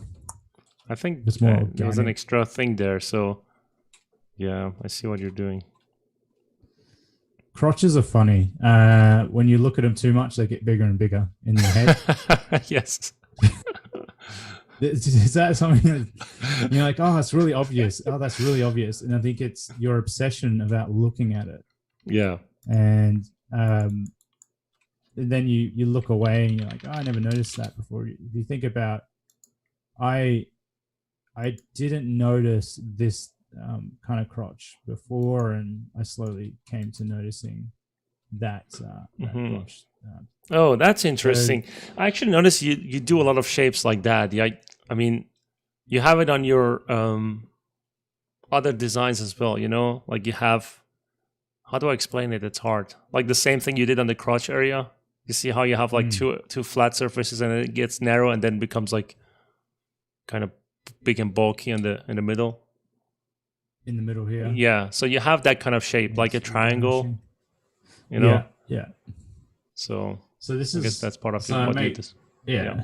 So this is where Dynamesh can be a problem. Oh, you can see how long it took. And what happened there? Fix mesh. I got a fix mesh button here, but I got it up to a hotkey because it happens all the time. So you just got to be aware. Just group. And you work pretty messy. You just like you're trying to figure out something, so it doesn't matter really if it's clean or not. Yeah, don't get like I gotta clean this edge and clean that edge because you get stuck early. Yeah. So you're doing passes. You have to be ready to do.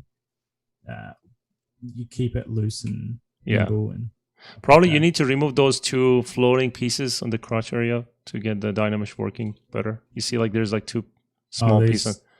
They'll re-Dynamesh fine. I mean, you could delete them. Maybe. I'm always scared with Dynamesh. Oh, so like deleting. No, it crashes. Dynamesh will actually, it will freeze ZBrush, and if it freezes ZBrush, you can't get it to do the autosave. So you're stuck essentially. What are you going to do?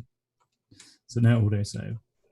But like this will always be a. We have that. I don't know. I'm going to say it. We have robot fatigue. Oh, what is it? Robot fatigue? Yeah. All right. So like we're at the pinnacle of robots.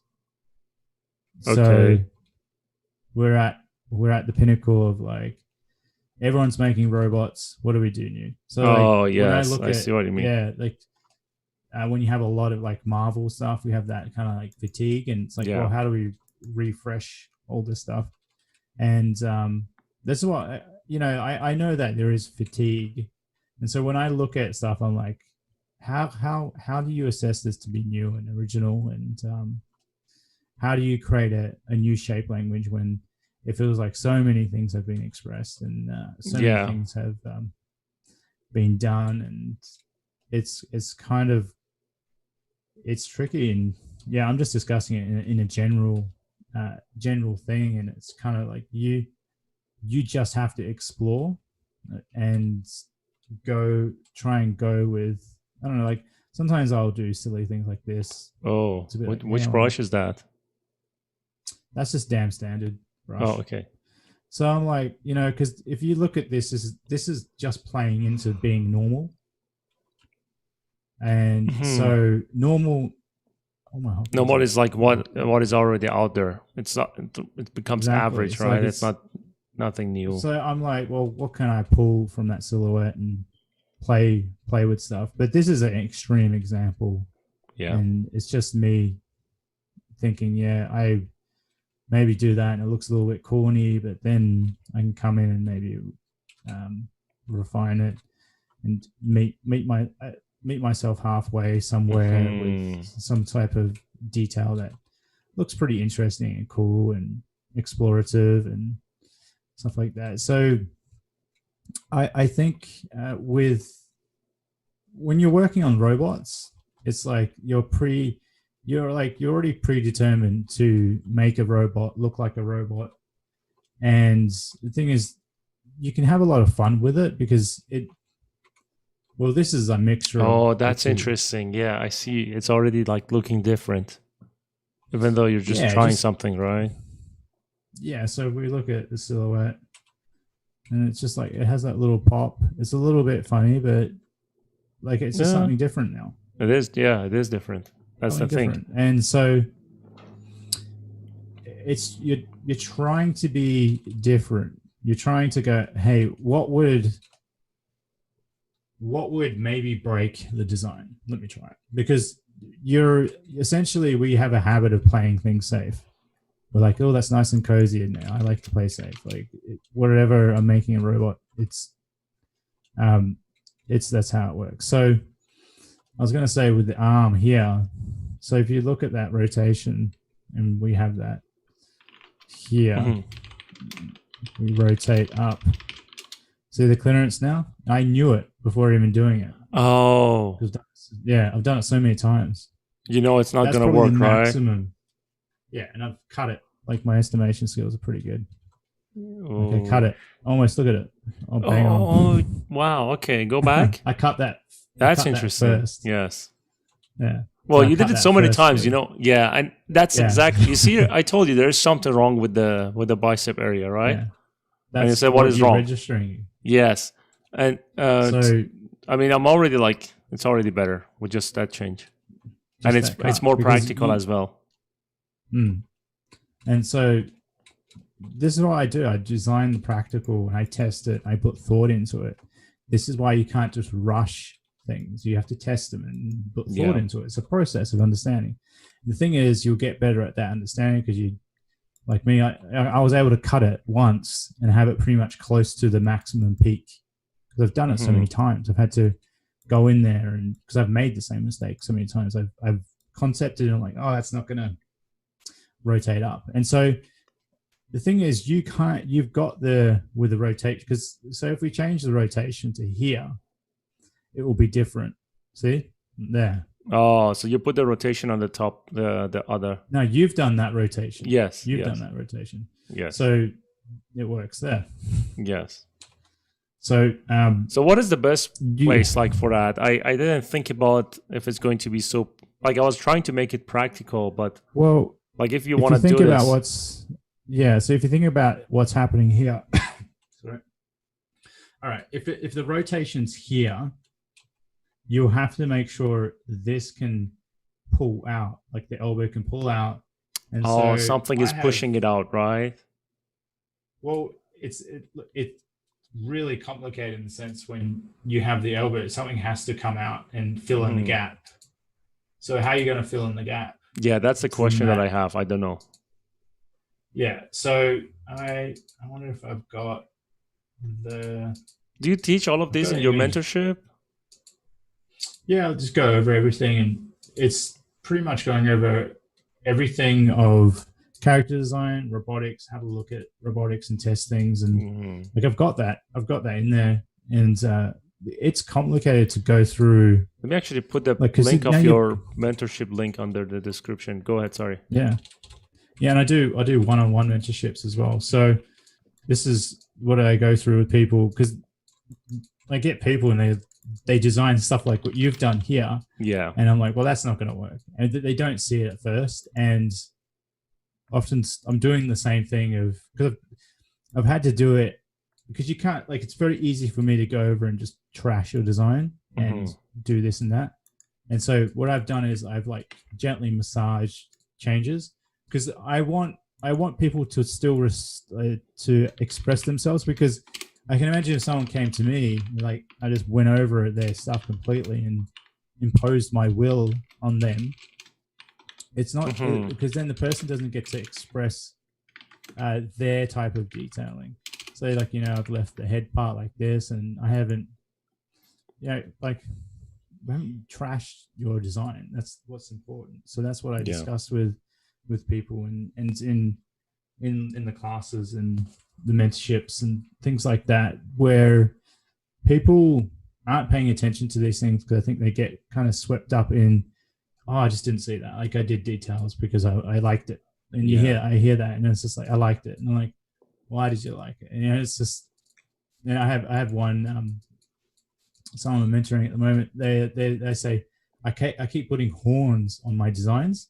I'm like, why do you keep putting horns on all your designs? It's like, I don't know. I just keep doing it, and I could. You know why? Because habits.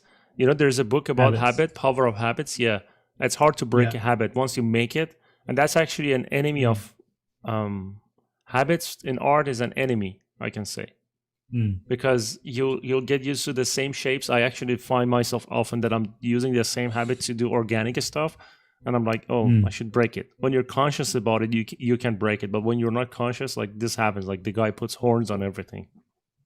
Yeah. So breaking habits. It's like smoking is more of a habit than actual. It is. Addiction is a habit to me. So. They say it's addiction, like your body is like whatever, but I think it's a habit. So how do you improve the? I don't know, which part do you think you can improve here? Like you broke the head is kind of broken because I can see through those like solar panels. I don't know if you want to change something you there. Consider it. You don't want it transparent. I think it's broken in the ribbing, not the ribbing. So maybe it needs a silhouette. Maybe it needs a frame or something. It feels like it's floating. Yeah, and so you just, I don't know. You can bring the other piece that I made and open a hole into it and make a frame. Oh, I see what you mean. I see what you mean. Yeah, there's a frame for that one. Yes, there's no frame for that one. But even that is kind of loose because you can see like, I don't know. That one there. Yeah. The corners. This is just, I would like, so if you're concepting this, I would leave it at that concept stage. Like building everything in ZBrush. It's tough. It's tough. I want to make like a cool frame. Yeah, no, I want to build the concept and then finish it off. Like basically do a clean topology. Yeah, you know what I mean. Subdivision. CAD if it needs it. Yeah, and make it even practical. Maybe I want to like do a print of it at the end, and like an action figure, bended joints and things like that. Yeah, I mean it's a lot of work. It is a lot of work. So I'll show you. I'll show you something that I've been doing. But Ryan says maybe some exercise. Yeah, Ryan says maybe make them more triangular rather than a pentagon shape.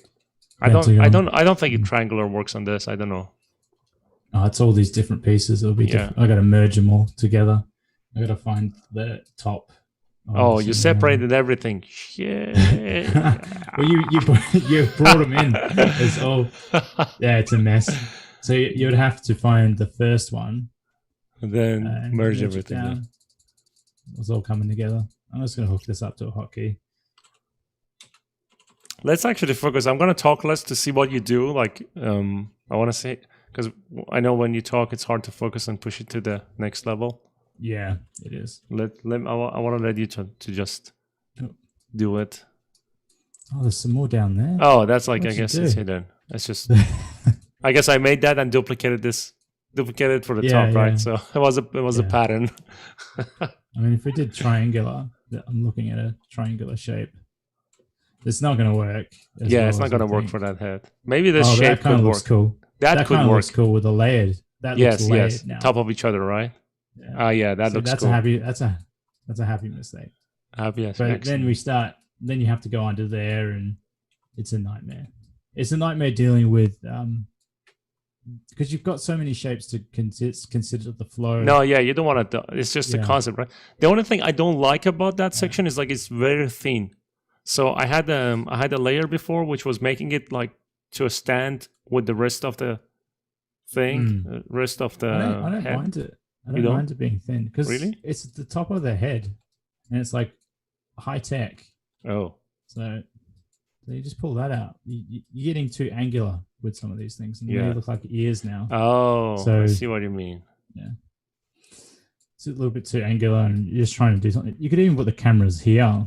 Like you could put like cameras there, and oops. Mm-hmm. But I'm actually using the mouse at the moment. I don't know why, but yeah, there's a lot of like balancing off a face. Like I showed. I think his face is kind of too round now. Like it's not long enough or something. Yeah, go ahead. Balancing the face. Well, it's a funny face. Yeah, because it's so big. But then if I don't change, if I'm trying to change it and trying not to change it, and trying to keep the essence of what you've got there. I'm trying to express a bunch of different things. So like I always show them this. So basically, this is cool. Holy shit. if we look at this is balance. Like I spent time balancing this. Yeah. Right? Yeah. So if I come in and change something, do that. Now it looks different. Like it looks slightly different. It looks like he's droopy now. So you can see how that happens really easily. Yeah. And the same for the expression. I found that if I move it down, he looks angry now. Yes. Yes. Because you follow the facial features, right? That's what you build this on. So yeah. So this is what I'm currently doing rebuild, and I ended up. The ear looks very cool. I don't know. I like the design of the ear. To be honest with you. Yeah, it was a tough one to do, and it feels like it's so satisfying to look at it. To be honest. Well, the design's helmeted, so it's like mixing hard surface into. I actually didn't mind the thing you just removed it. I think it was cool. But it doesn't. It just doesn't, like for lately I've removed it. I see what you mean. Yeah, I see what you mean. Like if you look at it, it kind of reads, and I was thinking I might stick something else there because I don't know, I couldn't for the life of me get that to work. So if I undo that, like it's so hard. I'm trying to convince myself this is the shape that I would want to do. And the more I look at it, the more I'm just unsatisfied. I hate it. Like it's such a unique shape, but I can't. It's too organic for the hard surface. So I'm like, well, if something doesn't work, I'll get rid of it. And then I'll try and think of, then you think, well, it looks pretty blank. You're like, well, it might, if I don't know, maybe. Like it's still playing with that. You could just add something else there. But it's really hard to, it's hard. This is where designs are, this is the hard part of design. Looking at stuff and assessing what you can like get away with, and I just try and at most you just end up doing some text, and then you're like, oh, ISO or something. You just have a text there, and it fills in that area of your. That's actually cool. Yes, just break the shapes right with the texture. Yeah. So, but this is meant to be more product. This helmet's like a product. Yeah, you want to print it and put it on. Well, not just that. Like it represents. It's not gamey. It's a product. Yeah. Right? It's more realistic. So I don't. It's easy to do gamey stuff. You're like, oh, just silhouettes, pistons, and all that. But like when you do product design, every line matters. Yeah. So like taking that out, like taking that weird. I don't know. Like it's an odd shape that I really. I see. Yes. Now, when you, I see what you mean. You need to get rid of that.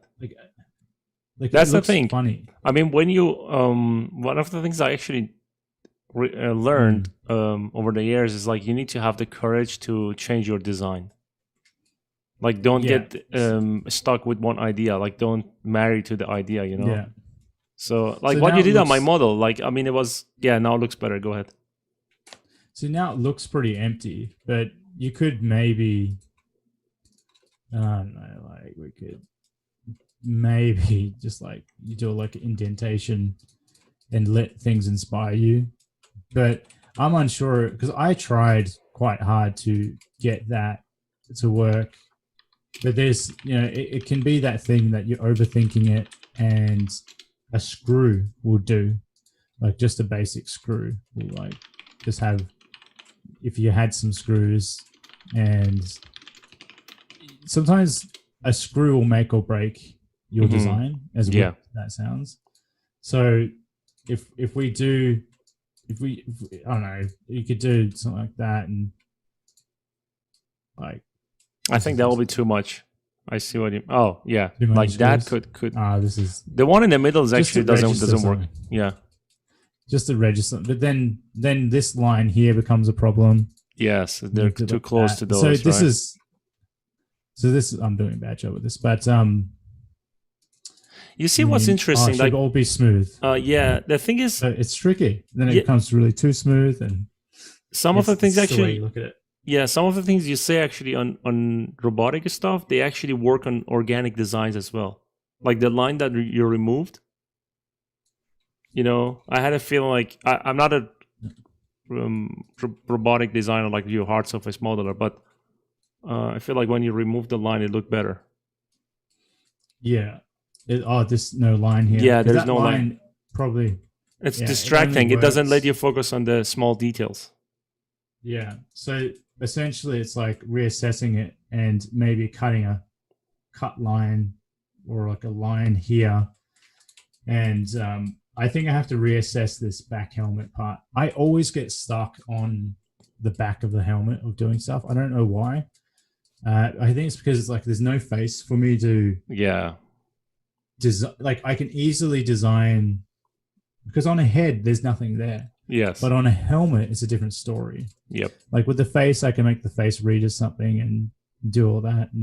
But this design is quite a it's like a tricky thing to get to work, because it's got, you know, at the back, so it's got all those things, right? Mm-hmm. So yeah, as soon as you have those, that is actually cool. Why you didn't like those? You removed them, right? No, I haven't added them yet. So. Oh, okay. I mean, it could be like maybe some of it could be a bit generic. But can I see the back? No, it's actually cool. I mean, maybe the line. That's not. Yeah, that one I would get rid of it. The dent over there. But let's look at the back. I want to just.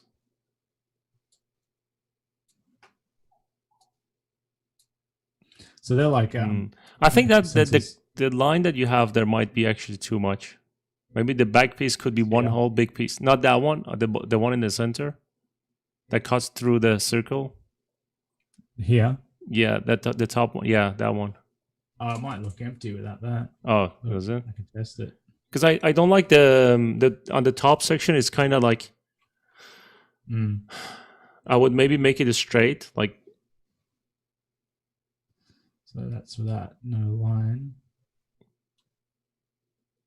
That's actually not bad. It looks like someone's looking at you now. That was the whole point. Yeah. Like to have, looks like a face on the back. Oh, yes. What if you what if you make the line parallel on the top with the thing in the center? So before it was going and connecting to the center, what if you make it parallel and push it to, if you bring it back? So, like, you mean... No, not there. Just parallel with that. Yes, go and like go down. Or it could be that as well, or it could be like starting closer to the. No. You know that you have a triangular shape on the top that comes out, right? Or even that. Yeah. Or even that. Yeah. So exactly. You see, like you have cut. Yeah, that could work too. That could work. I didn't like it where it was connected to the top. Like it was like 3 points coming to. It's hard for me to explain, and I cannot even draw on your. Maybe I can take a screenshot and send it to you on Facebook. Can you zoom on the back? Actually, I'm still unsure about it. Like this side thing has like got me. Oh. I'm just. I feel like an idiot trying to tell you what's good for hard surface. No. And you're like this guy. Because I'm actually in that thing of I'm like wanting to change it. Yeah. I think because this is such a different thing, but then I don't want to make it too boring. On the back. Let's work on my model, dude. I don't care what you're making for yourself. Show me what can improve my work. All right, let's have a look. So we've done. Make me a better artist tonight. All right. So we've done majority of the head. Like this stuff here. This stuff is too predictable. Like I'm kidding, by the way, dude. Oh no, I get it. Yep. I know. Yeah. So if we go over this Mm-hmm. and just like try and get rid of those screw holes, you Yeah. don't need so many. We can keep some of those here, Mm-hmm. and yeah, if we, I don't know, you can experiment with different angular Oh, screw like different holes. shapes. Yes. And just make it cooler looking. Yeah. More That, sci-fi. and Yeah. yeah, it's just sometimes you kind of you do things on the wrong angle. It's like that looks a bit cooler. And does he have eyes? Where's the eyes at? Yeah, his eyes No in the eyes. front. If you look at it from the front, those two are like he has actually four. One, two actually looking to the front, and then two, if you look at from the side, there's like two small cameras for the side views on top of his nose. Right. So if we, I guess if we come in and maybe you can turn it into a Cyclops robot. Cyclops. Yeah, I think it's all right. I think it's fine. Yeah, it's not. Maybe we can make it. Some of those shapes are cool. Like the one that I have on top of it, like there's like two circles and something in the middle extended on top of the head, right? That one I like it, but I don't know. What do you think? I think it's all right. I mean, it's. I think that's fine. Yeah. I don't really find it too bad at all. Okay. I'll cool. just like. I guess these patterns, if they're not. Yeah. Those are not. Well, good. this seems like it's just floating on top. So if we have, I took that shape before and I changed it for you. And I think if we go in, that's probably way too high dye mesh. We go in and integrate it, with some ribbing, not ribbing, but like an edge around it, integrate it just a bit. So we have like a sense of it sitting and having all these little plates line up. Yeah, like it's sitting. Yeah, I see what you mean. As if it's a socket and it's just in place and fitting like a puzzle piece, right?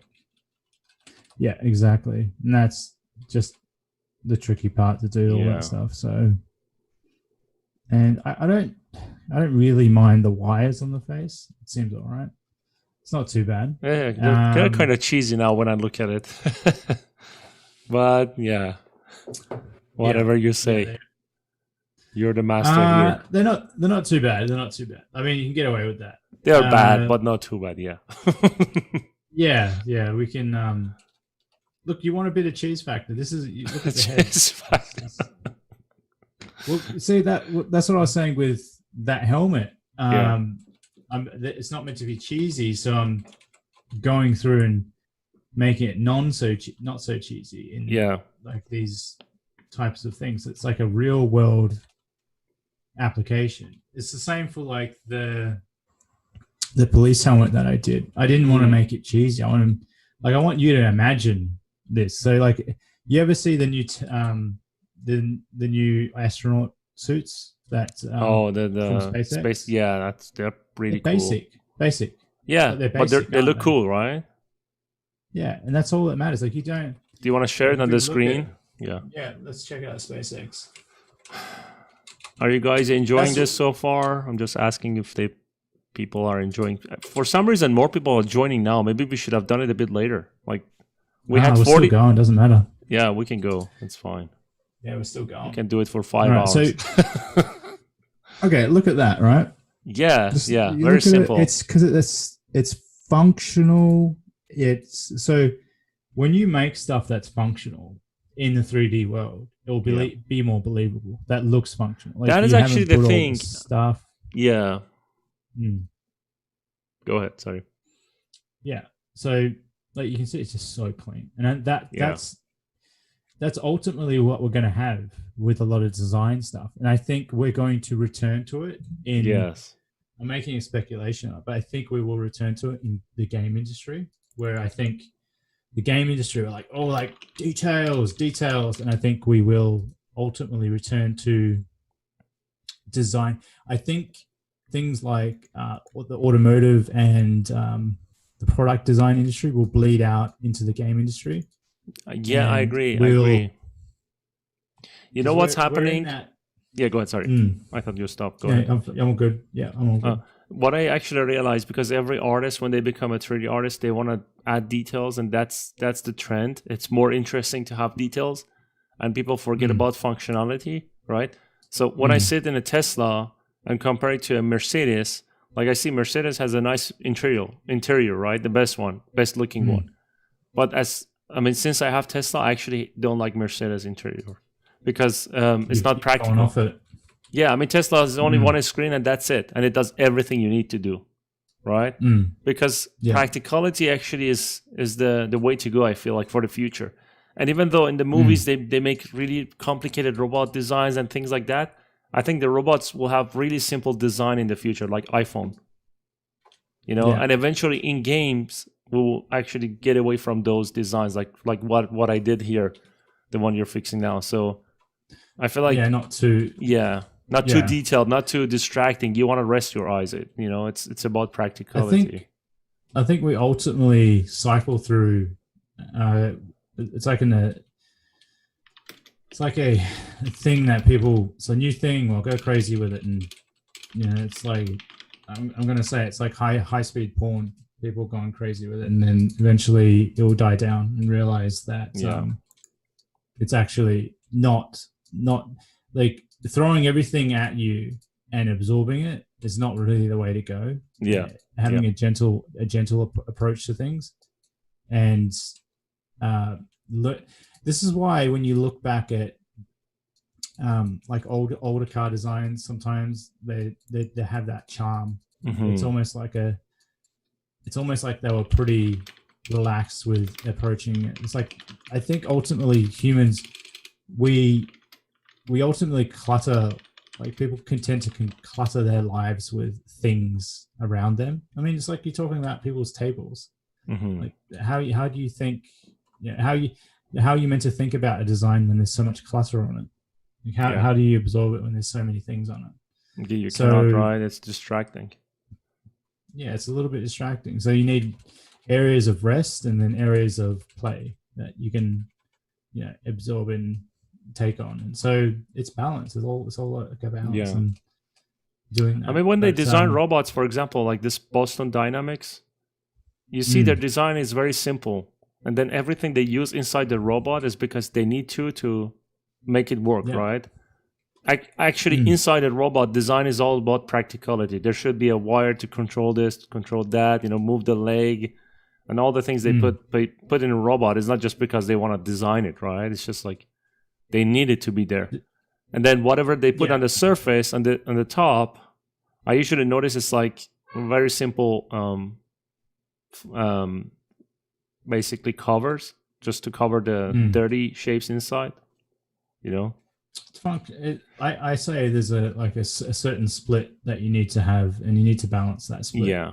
Like if you're going towards fantasy and sci-fi, you have to go towards a certain level. But if you're trying to get something that looks like a realistic sci-fi, you probably want to go towards Boston Dynamics. And of course, it's like if you can't, I always say if you can't justify it, don't add it. Yep, I agree. That's how it works. If you can't justify it, don't add it, because then you probably are over detailing for the sake of detailing. So Eden is like designed the mother, the robot for the mother, the movie. That's actually one of the coolest design I have seen in a movie, like robotic designs. Yeah, proper like CAD and it feels, it's still like a lot of details, but it feels practical. Feels like that could exist in real life. Yeah, well, it's literally made with CAD, so you're thinking as a product designer, you have to exactly, you're forced to. So that's where that CAD stuff really comes to life, when you're cornered because you can't achieve all the crazy shapes in here. So you're somewhat limited, but we'll do a little bit. Just have a look at.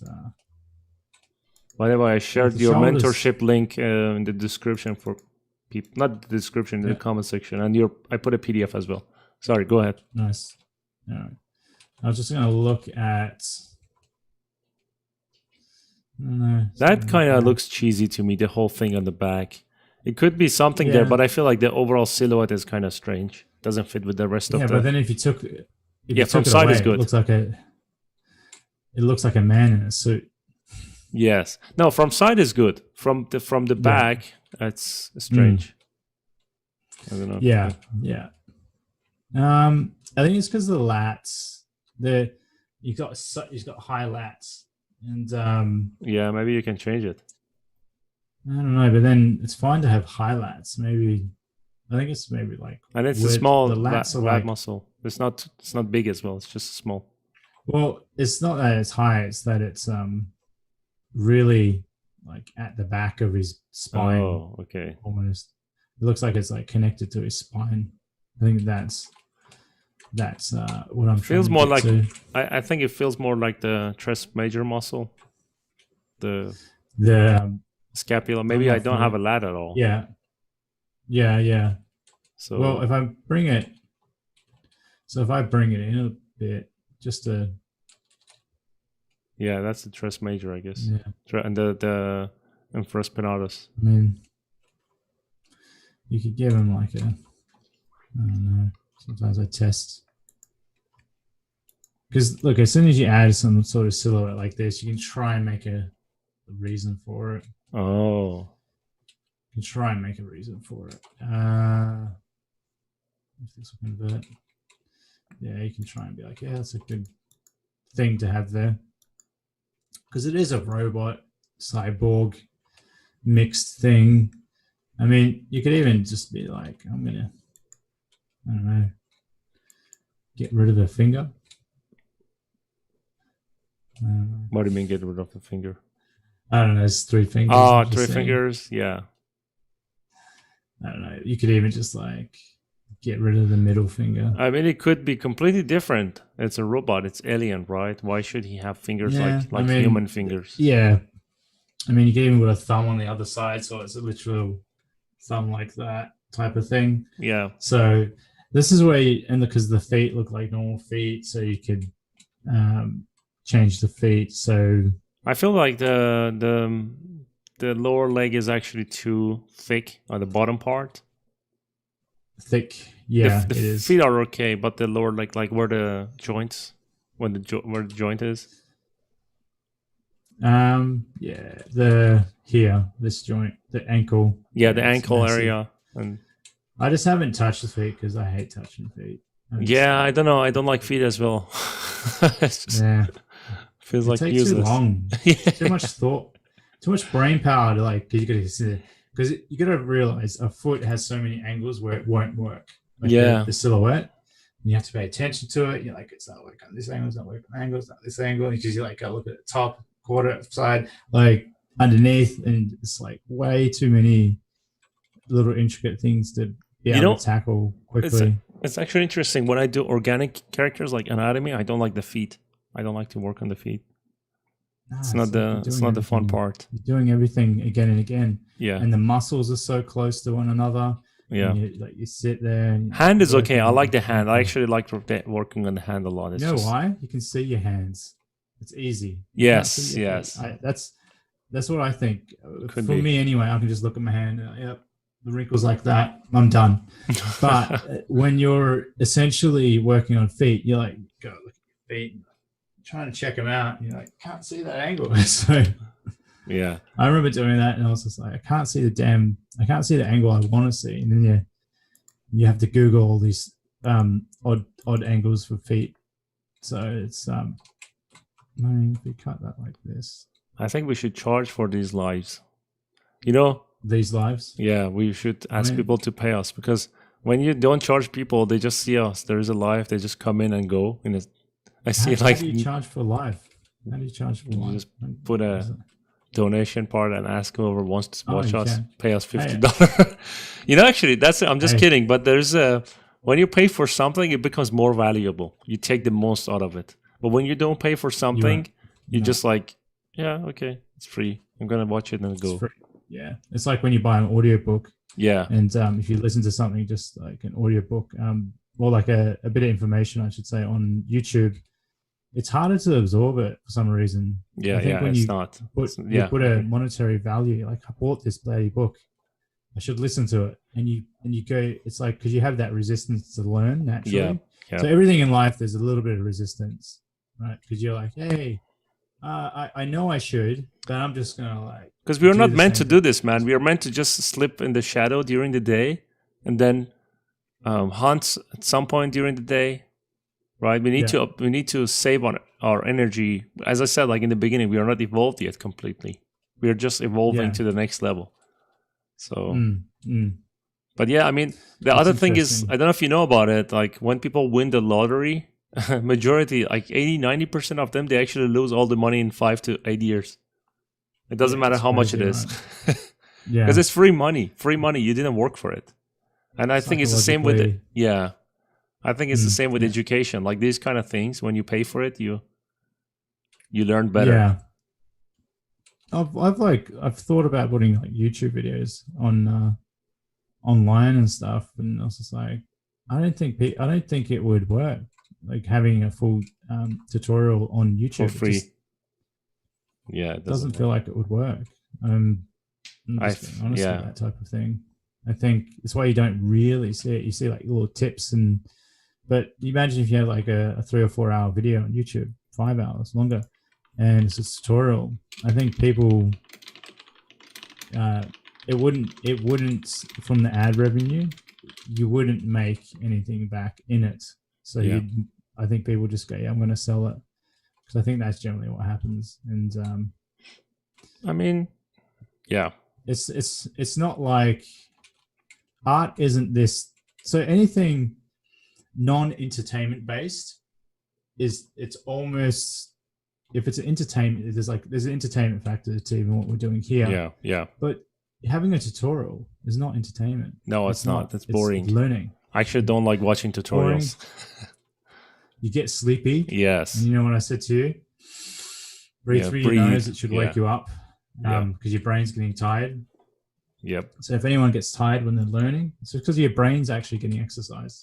So you breathe, it actually cools down the brain, and so you can take in information. But you know what? Should I ask people to do portfolio review after, like, I don't know, at some point? We can do it now. You don't want to do more work on this, make it look better? I think the flow is... I think we're mostly there to be. I've made the feet smaller. I think his feet is too small. You need to stretch it, I guess. Oh, I know. Hold on. Let me try something. The bottom part, you need to taper that. Like it's too thick on the bottom. Yeah, that's well. And even from the side. What to do? No, joking. All right, here we go. Even more. Tapering, yeah. Yeah. Well, the thing is, so if we start looking at it, you're like, the feet do have to come up, but you did need to taper those legs, because I thought I was going to crash. I'm like, nice, crash on me. You can use the gizmo tool to scale up easier. It's a bad habit. It's a habit. Yeah. It's a habit. I actually use that transpose tool all the time, but when I want to scale, I use this gizmo. I know. I was talking to one of my students, and they're like, I'm sitting there using the transpose tool. It's like, I'll just use this, and I'm like, and I was like, I knew that it's just my habit of using it. Yeah. And so, there we go. So, dude, I mean, how tiny bit, based on what you're seeing on my work, like let's check before and after before you do more work on it, so people can see what you changed. Oh, you want to do something else? It's all right. Like, you can keep going and tweaking, but we'll do like the whole, like, what is it? You have it open there, no? Oh no, you don't have it. Sci-fi alien. It's so typical. Typical, Sci-fi yeah. Alien. Sci-fi alien. You couldn't have come up with anything better. That's maybe why the design isn't. So if you tie in a good design in the sense that, like, you can find a good name, like it's an infiltration alien. So like, you've got that. It's infiltration. So then that would start tying into the design and everything else. And you need to inspire yourself. No, I agree. I didn't. So here's the new one. This is the old one. No. All right, but there we go. And it looks I think his feet could be a bit more open on the bottom. bigger. Yeah. Feels like too narrow on the bottom. All right, let me do this. Oh no, like when I say narrow, I mean like there is something weird about it. Like it feels like top heavy and middle heavy, right? It's like at the back, but it's at the front now. Yes. Yeah. It's just look. It's like the slightest. That's what happens with proportion. It's like that little thing, like the feet, moving the feet from that. See, you won't be able to see it. Like I moved it up a little bit, and it's just like, oh yeah, it's a bit better now. It's just like that's what proportion. That's why it takes you time, because you have to do little tweaks. It's not like big tweaks. Big tweaks get you garbage. You're just like, and it's all the little stuff that makes it interesting. So one question actually, for the joints, how do you make the joints practical? Like if I want to make his hip to rotate and have his stuff in there and a knee, elbow, ankle, wrist. This is all like, this has got to be soft bodies. So you got to make sure you can move all that stuff like that. You wouldn't want like the panels, you want to be able to move and do all that. All this stuff here is soft bodies. I think the only one you've got here is this rigid joint in the arm. Okay. Even the hip is soft body, right? Yeah, seems like it. You could get away with doing a soft body there. Not the knee. You try and give the even the knee. You could probably make it. It's one thing to sit here and concept it, right? But then once you start to, this is the easy step. This is like easy. This is really easy, but going in there and realizing it and taking the panels and then start literally, okay, how does that go into this panel? How does that fit like that? That's the difficult part. That's the like real thinking and sitting down and getting all the edges to work. Making it practical in real life, basically, right? So no one wants to do that. Like do you do that or you don't? I do that all the time. I have to do that. Yeah. So you have to like exactly. I have to take the concept and make it. Well, if a client's like, "Hey, can you like this is what you could deliver to a client?" You go, "Do you like it? Do you like this?" Like, this is the first stage. You do another pass and you refine it, and because it's like a block out, like essentially a block out stage. You're blocking it out.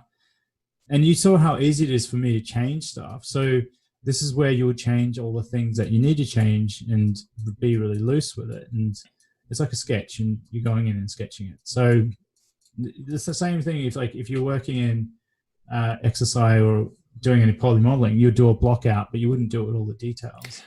But this is, you've got more details on this than the actual block out, right? Yeah, at that stage, you probably wouldn't like have this much detail. Yeah, you got like a lot of tertiary stuff in here. Yeah. Primary, just focus on the primary and secondary. Be all right. We're developing even the secondary. You want to leave it as long as possible because it's like as soon as you keep moving, you're gonna give yourself a headache. So it becomes more complicated and harder. So the other thing that I wanted to ask you is, let's say, I mean, obviously, like how much work do you think you should do on this to make it like really interesting silhouette wise and design wise?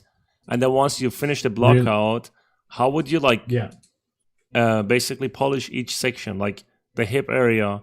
How would you polish it? What goes through your head? How do you define what is that piece or the other thing on the side? I would come in and test it, to be honest, like to see what I'm feeling. Just see what I mean? Yeah, it comes alive now. That's interesting. So just be like, well, how's this going to look posed? Just start posing. Oh. Looks like shit. Yeah, transpose is not always your friend. So. And you're just like, okay, I'm getting an idea. Like that totally has changed the feeling.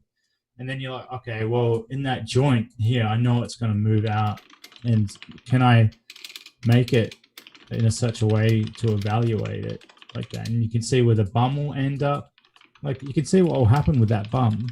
See that I can already imagine. So the bum would move around, and so that's why I tried to round it, because I knew it would look, and then it would pop out at the back here. Because when you have these certain shapes, so the same for these shapes. Like this is why I kind of like tapered this in down here, because you wouldn't want this sticking out like that. Oh, that's interesting. You know, when you move the rotated everything, now it feels like there is like some extra shapes that you can imagine what you should put inside to make it practical, right? You can be like, okay, I need this kind of stuff here, something there, something here to fill the gaps. And this is the like difficult part of assessing a posed design and doing it. It's not just looking at it and then realizing it. It's hard. It's robots are hard. This is the saying, like the hard, and I came from doing organics and stuff like that. They're hard too, but robots are even harder because of the annoyance of the joints and the numerous panels that they sit on top of it. I don't know if they're necessarily hard, like harder, but it's annoyingly hard.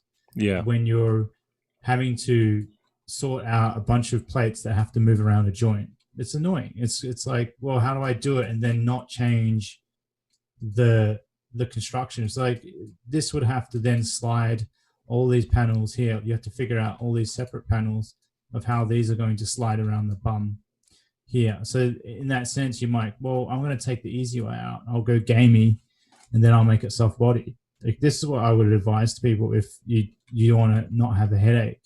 Oh yeah, I want the headache because I want to make things look. I don't want gamey. I already did that. You don't want gamey? No, I'm done with gamey.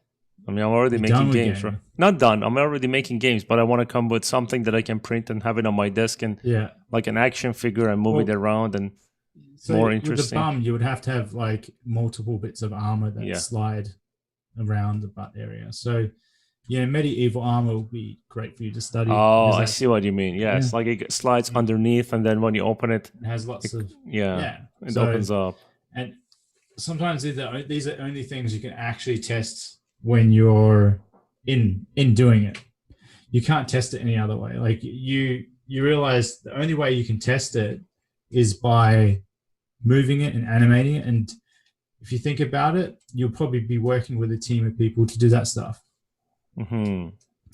So there's only so much you can do, but you can sure as hell try your best to do what I did there. Rotate the joint. Okay, how's that look? If you're not like just going and I'm going to do this and assess it like that. So give just common sense. It's essentially common sense. So yeah, but there is like so much to getting that to aesthetically work and rotating the joint. There's lots of little ways to assess things, and don't cheapen out on exploring. It's like the investment in time will be probably worth it, because you'll find out when you rotate the arm, and then the client will come to you and they rotate the arm like this doesn't work, and then it's like they'll have to come back to you, and then you have to do the changes instead of you doing the changes there and then, and not exposing the client to having to deal with something like that. So but yeah, we can do some portfolio reviews. And, do you want to save this? I mean, we can continue on it later, get more tips. Yeah. Next time we can do it on your channel. Yeah. We can do it next week on your channel. One last question I'm going to ask you, and then we can ask if they want us to do portfolio review. So based on what you saw, do you think I can become a concept designer on robot hard surface stuff? Yeah, I think so. Well, it's the application of oneself to a task that they believe in. And it's the dumb thing. It's like you can do most things in life if you apply yourself, but you probably couldn't become a supermodel or become a basketball player. Those are physical, right? If it's a mind game, you can, right? yeah. So there's like, I mean, there's limitations given on Supermodel. on those things, but the limiting factor. You mean I don't look like a supermodel with my beard? I think you do, but I don't know. How, you could even be better looking under there. You could be much better looking under there. You don't know. I think you're hiding away, aren't you? You're hiding the gold. Oh my goodness. You're really Brad Pitt under there. No, I don't think so. Oh man, I wish. Yeah, go ahead. Sorry, I just yeah. I mean, so you think I can become some, I don't know, good like you at some point if I do it? Yeah, why not? I mean, just apply yourself and keep consistent. Have a workflow in place. Generally, you don't want to finish things too much in ZBrush. You just want to kind of realize the design and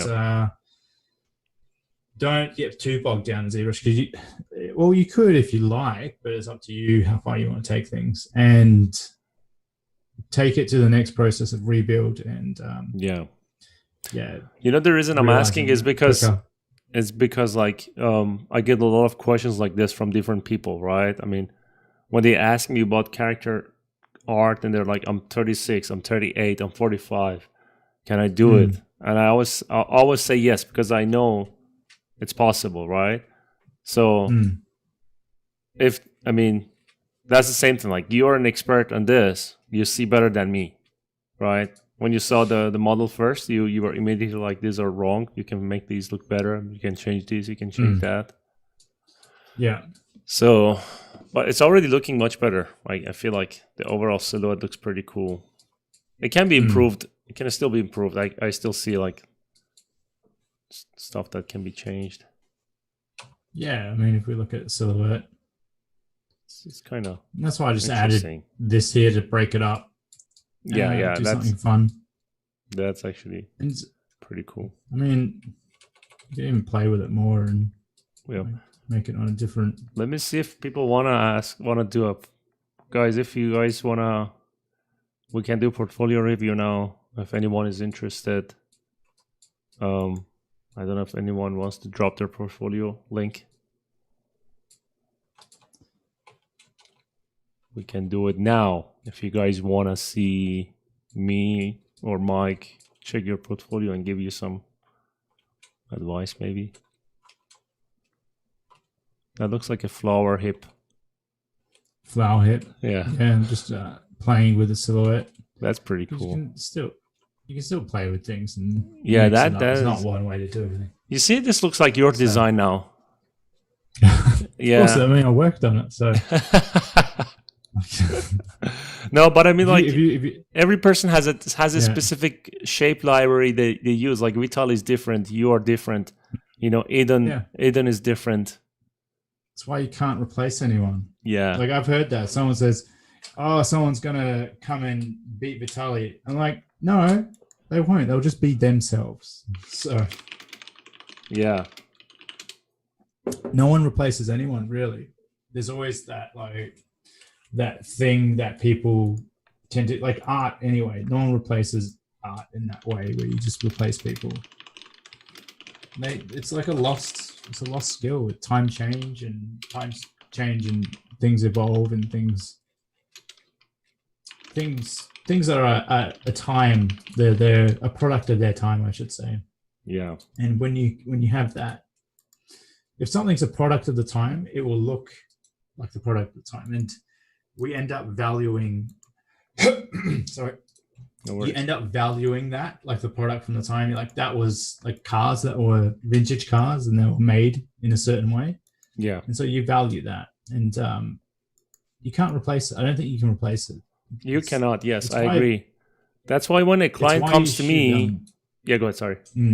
Go ahead. That's why you should respect your elders. Like, people don't respect their elders. Like, people just like think nothing of like old people, but they're a product of their time. Just because someone gets old doesn't mean they don't know anything. They actually know more than you could ever comprehend. And they're actually smarter than you are, because they've gone through life and people mature and learn things. And I think when you do lose old art, this is why old art is so valuable, And that's why we have value on old art, because it can never be done now. Not quite as the same thing, because the people that were then around were influenced by their environment, which shapes them to do the things that they do. So, yeah. I agree. And, like talking about the uniqueness of each artist, I hear a lot of people say, like, I want to become like that artist. And I'm actually against that. If you become like that artist, you're not going to be seen anymore, because that artist is already there and is probably much better than you. And that by the time you're like him, he's going to be like 10 times better. Right? But you know what? I actually don't think you can become like any other artist. Exactly. I agree. That is so true. You could spend 20 years, right? And you could try. You know what? I think it won't happen. I just think it would kind of fall. You're going to fall down trying. You're going to be disappointed at the end of it, and you'll be like, well, why'd you do it in the first place? Yeah. So, I mean, because you loved it so much. I mean, I don't know. Like, just express. It's like express yourself. And you can copy, you can do stuff, but I think eventually you will want to express yourself. I think eventually you will want to break out of that kind of like looking at someone's stuff and then doing what they're doing. So that is actually what I want to do. Like, even from the beginning, when I started doing art, I always wanted to make my own piece.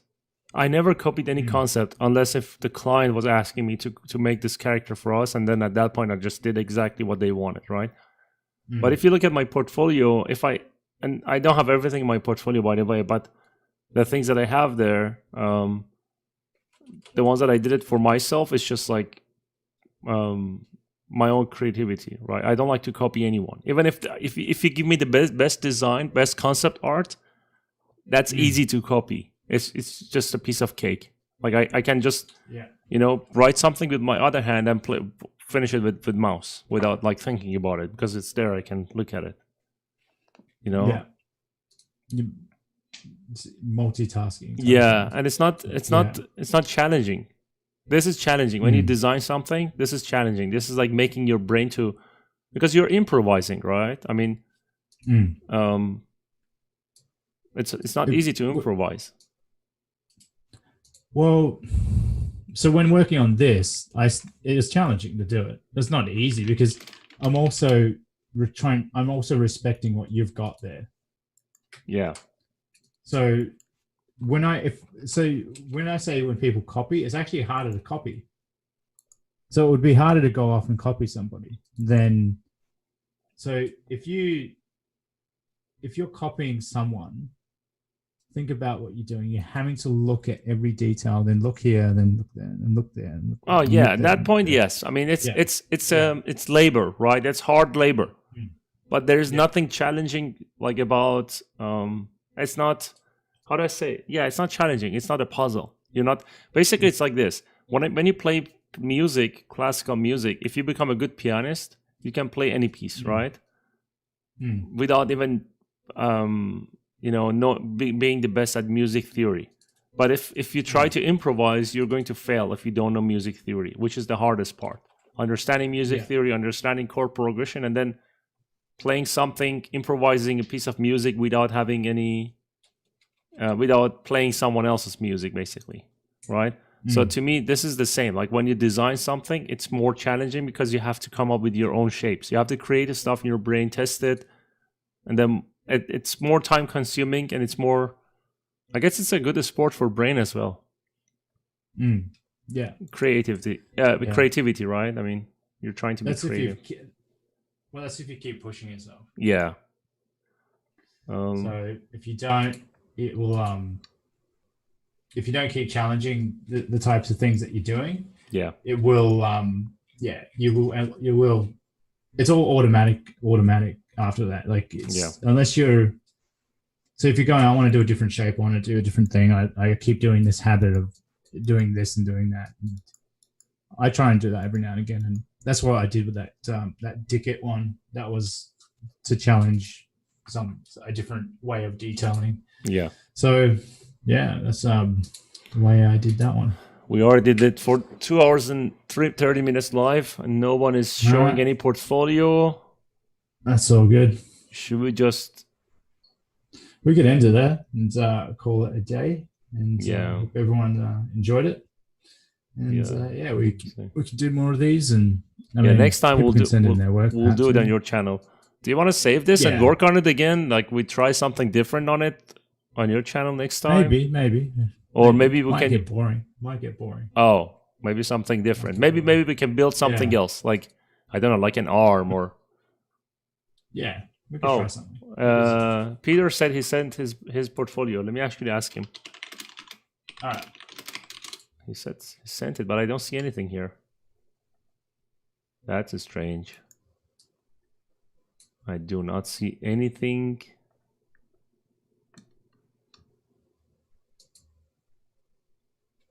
Oh. Let's see. He says he sent something. Where? Do you see a link there? No, I didn't see anything. Oh, I don't see anything as well. Maybe because it's live, they cannot put it in the comment section. Is he on your Facebook? Let me actually ask him to send me on Facebook.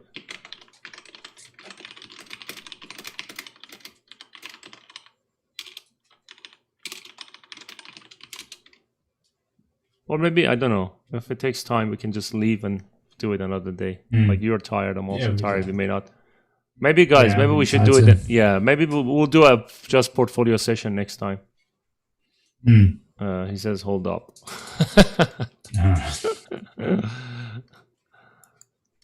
Let's look at this one and then go. What do you think? All right. Yeah, we can do that. We'll do that. Yeah, let's do it. He's posting it. Okay, he posted the portfolio. I'll give it to you. You check it out. Oh, it's a stylized characters. All right, do you want to open it? I'll send it to you. It's different. It's different. All right, let's have a look. All right. So I guess I can go first if you like. What's that? It depends what they want to get from it. Like if they're trying to do, it's like that. To me, it feels like an awkward mixture of maybe a little bit too simple, but then you could, like, if things feel a bit shallow in its detailing, you know, things don't pop, like nothing really pops. It's like it's a cartoony, but then you know what I see? Stylized look. When I see it's the same mistake everyone is doing when they start art for a couple of years or 3 years, 4 years. People usually make the same mistake. They follow the trend. Like I see he's trying to make armors and add details, make him different mace, like trying to be creative and all that, which is good. But the problem that I see here is like he's trying to make a portfolio piece without studying everything, you know? I mean, yes. Well, I think he studied anatomy. Yeah. Done clothing and armor, but I mean, he could push it further, like on each section. Like he could have studied like cloth, how the folds form. I think what's happened is that I know what you mean. The folding is a little bit off, and it's all evenly spread, and it feels like everything's so evenly spread out. Yeah. This is not really indented much. This is not indented. Like everything's so smooth. It's almost like he's almost like baked down the subdivision level, the wrong subdivision level. Well, he's not cranked up his subdivision level. Yeah. And the other thing is like I thought about is like I feel like he's probably trying to finish a portfolio piece as fast as possible. So he didn't study the idea enough. You know what I mean? trying to see what makes a good armor look good. What makes could all be lighting as well. Lighting is half the recipe. Like if I take a bad picture of someone's face, of your face, you're like, hey, look evil. This could be a situation of like he's got too much lighting. Yeah. Like there's no lighting. If you look at it, even if it's stylized, you could probably get, well, there is lighting, but there's no direct, there's no like heavy, like there's a shadow here, but then shadow here. So the lighting is off. This is probably, I would say, more than anything, the lighting is a bit off. This one's all right. It's not bad, but it's just cartoony and stylized. I mean, you can't really get it wrong. Yeah, that's the thing. You cannot get it wrong. Yeah, it's all subjective. But when you have human form and things like that, this is all very much subjective. It's cool. These are subjective. I like the ideas that he's coming up with, and unique, and everyone knows Spyro. It's hard to criticize cartoon stylized work, to be honest. I don't know what to say. Like when I look at it, it's just different. Like it's subjective. It's subjective. So hopefully you get something out of that. And I guess no one else is there. You know what I'm going to do? I might actually do a live again, maybe tomorrow. I don't know, with what do you call it? Point pusher Danny Williams. He's the master of. Do you want to open up his portfolio quickly? He's the master of like stylized characters, concept thing, stylized characters, and things like that. Point pusher. Is his name Point Pusher? He calls himself Point Pusher. His name is Danny Williams. Yeah, you can just open one of those. Look at those orcs in the middle. Like go to his portfolio. Yeah, this is more. You can see how there's more life and shadows to it. Yeah, and look at the one in the middle. There's an orc in the marmoset on the top. Yeah, either of those, even that. This is very cool.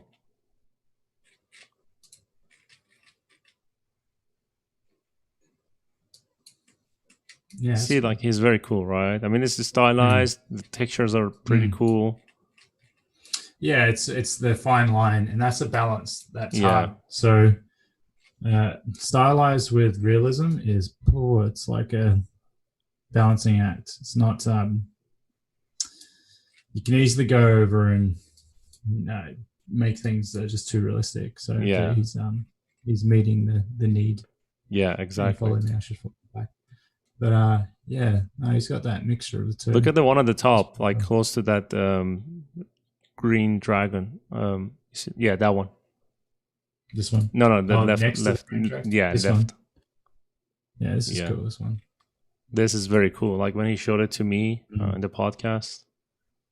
So that's a unique pose, and like the way someone carries themselves is really important. Yeah, there's a way this thing walking around like that. Yeah, and look at his hand. The posture of his hand is just, you feel like it's just very cool. Nice. Like this guy knows what he's doing. Cool. Yeah, I love the back. Nice flow here. This muscle is great. Yeah, love that. Like this. Yeah, and the arm, the hands, and the arms, everything is just like the flow is. You see, like his index finger and the thumb. Yeah, they're pretty cool. And even the wrist, people get that wrong. Wrist is like, you can see that he understands anatomy well. Yeah.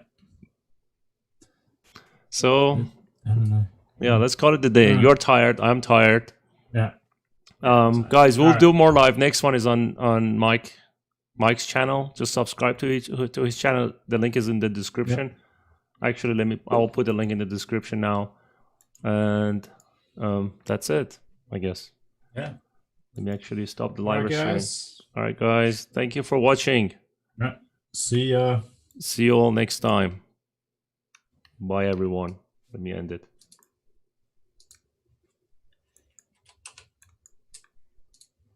All right. Done. Oh, we didn't talk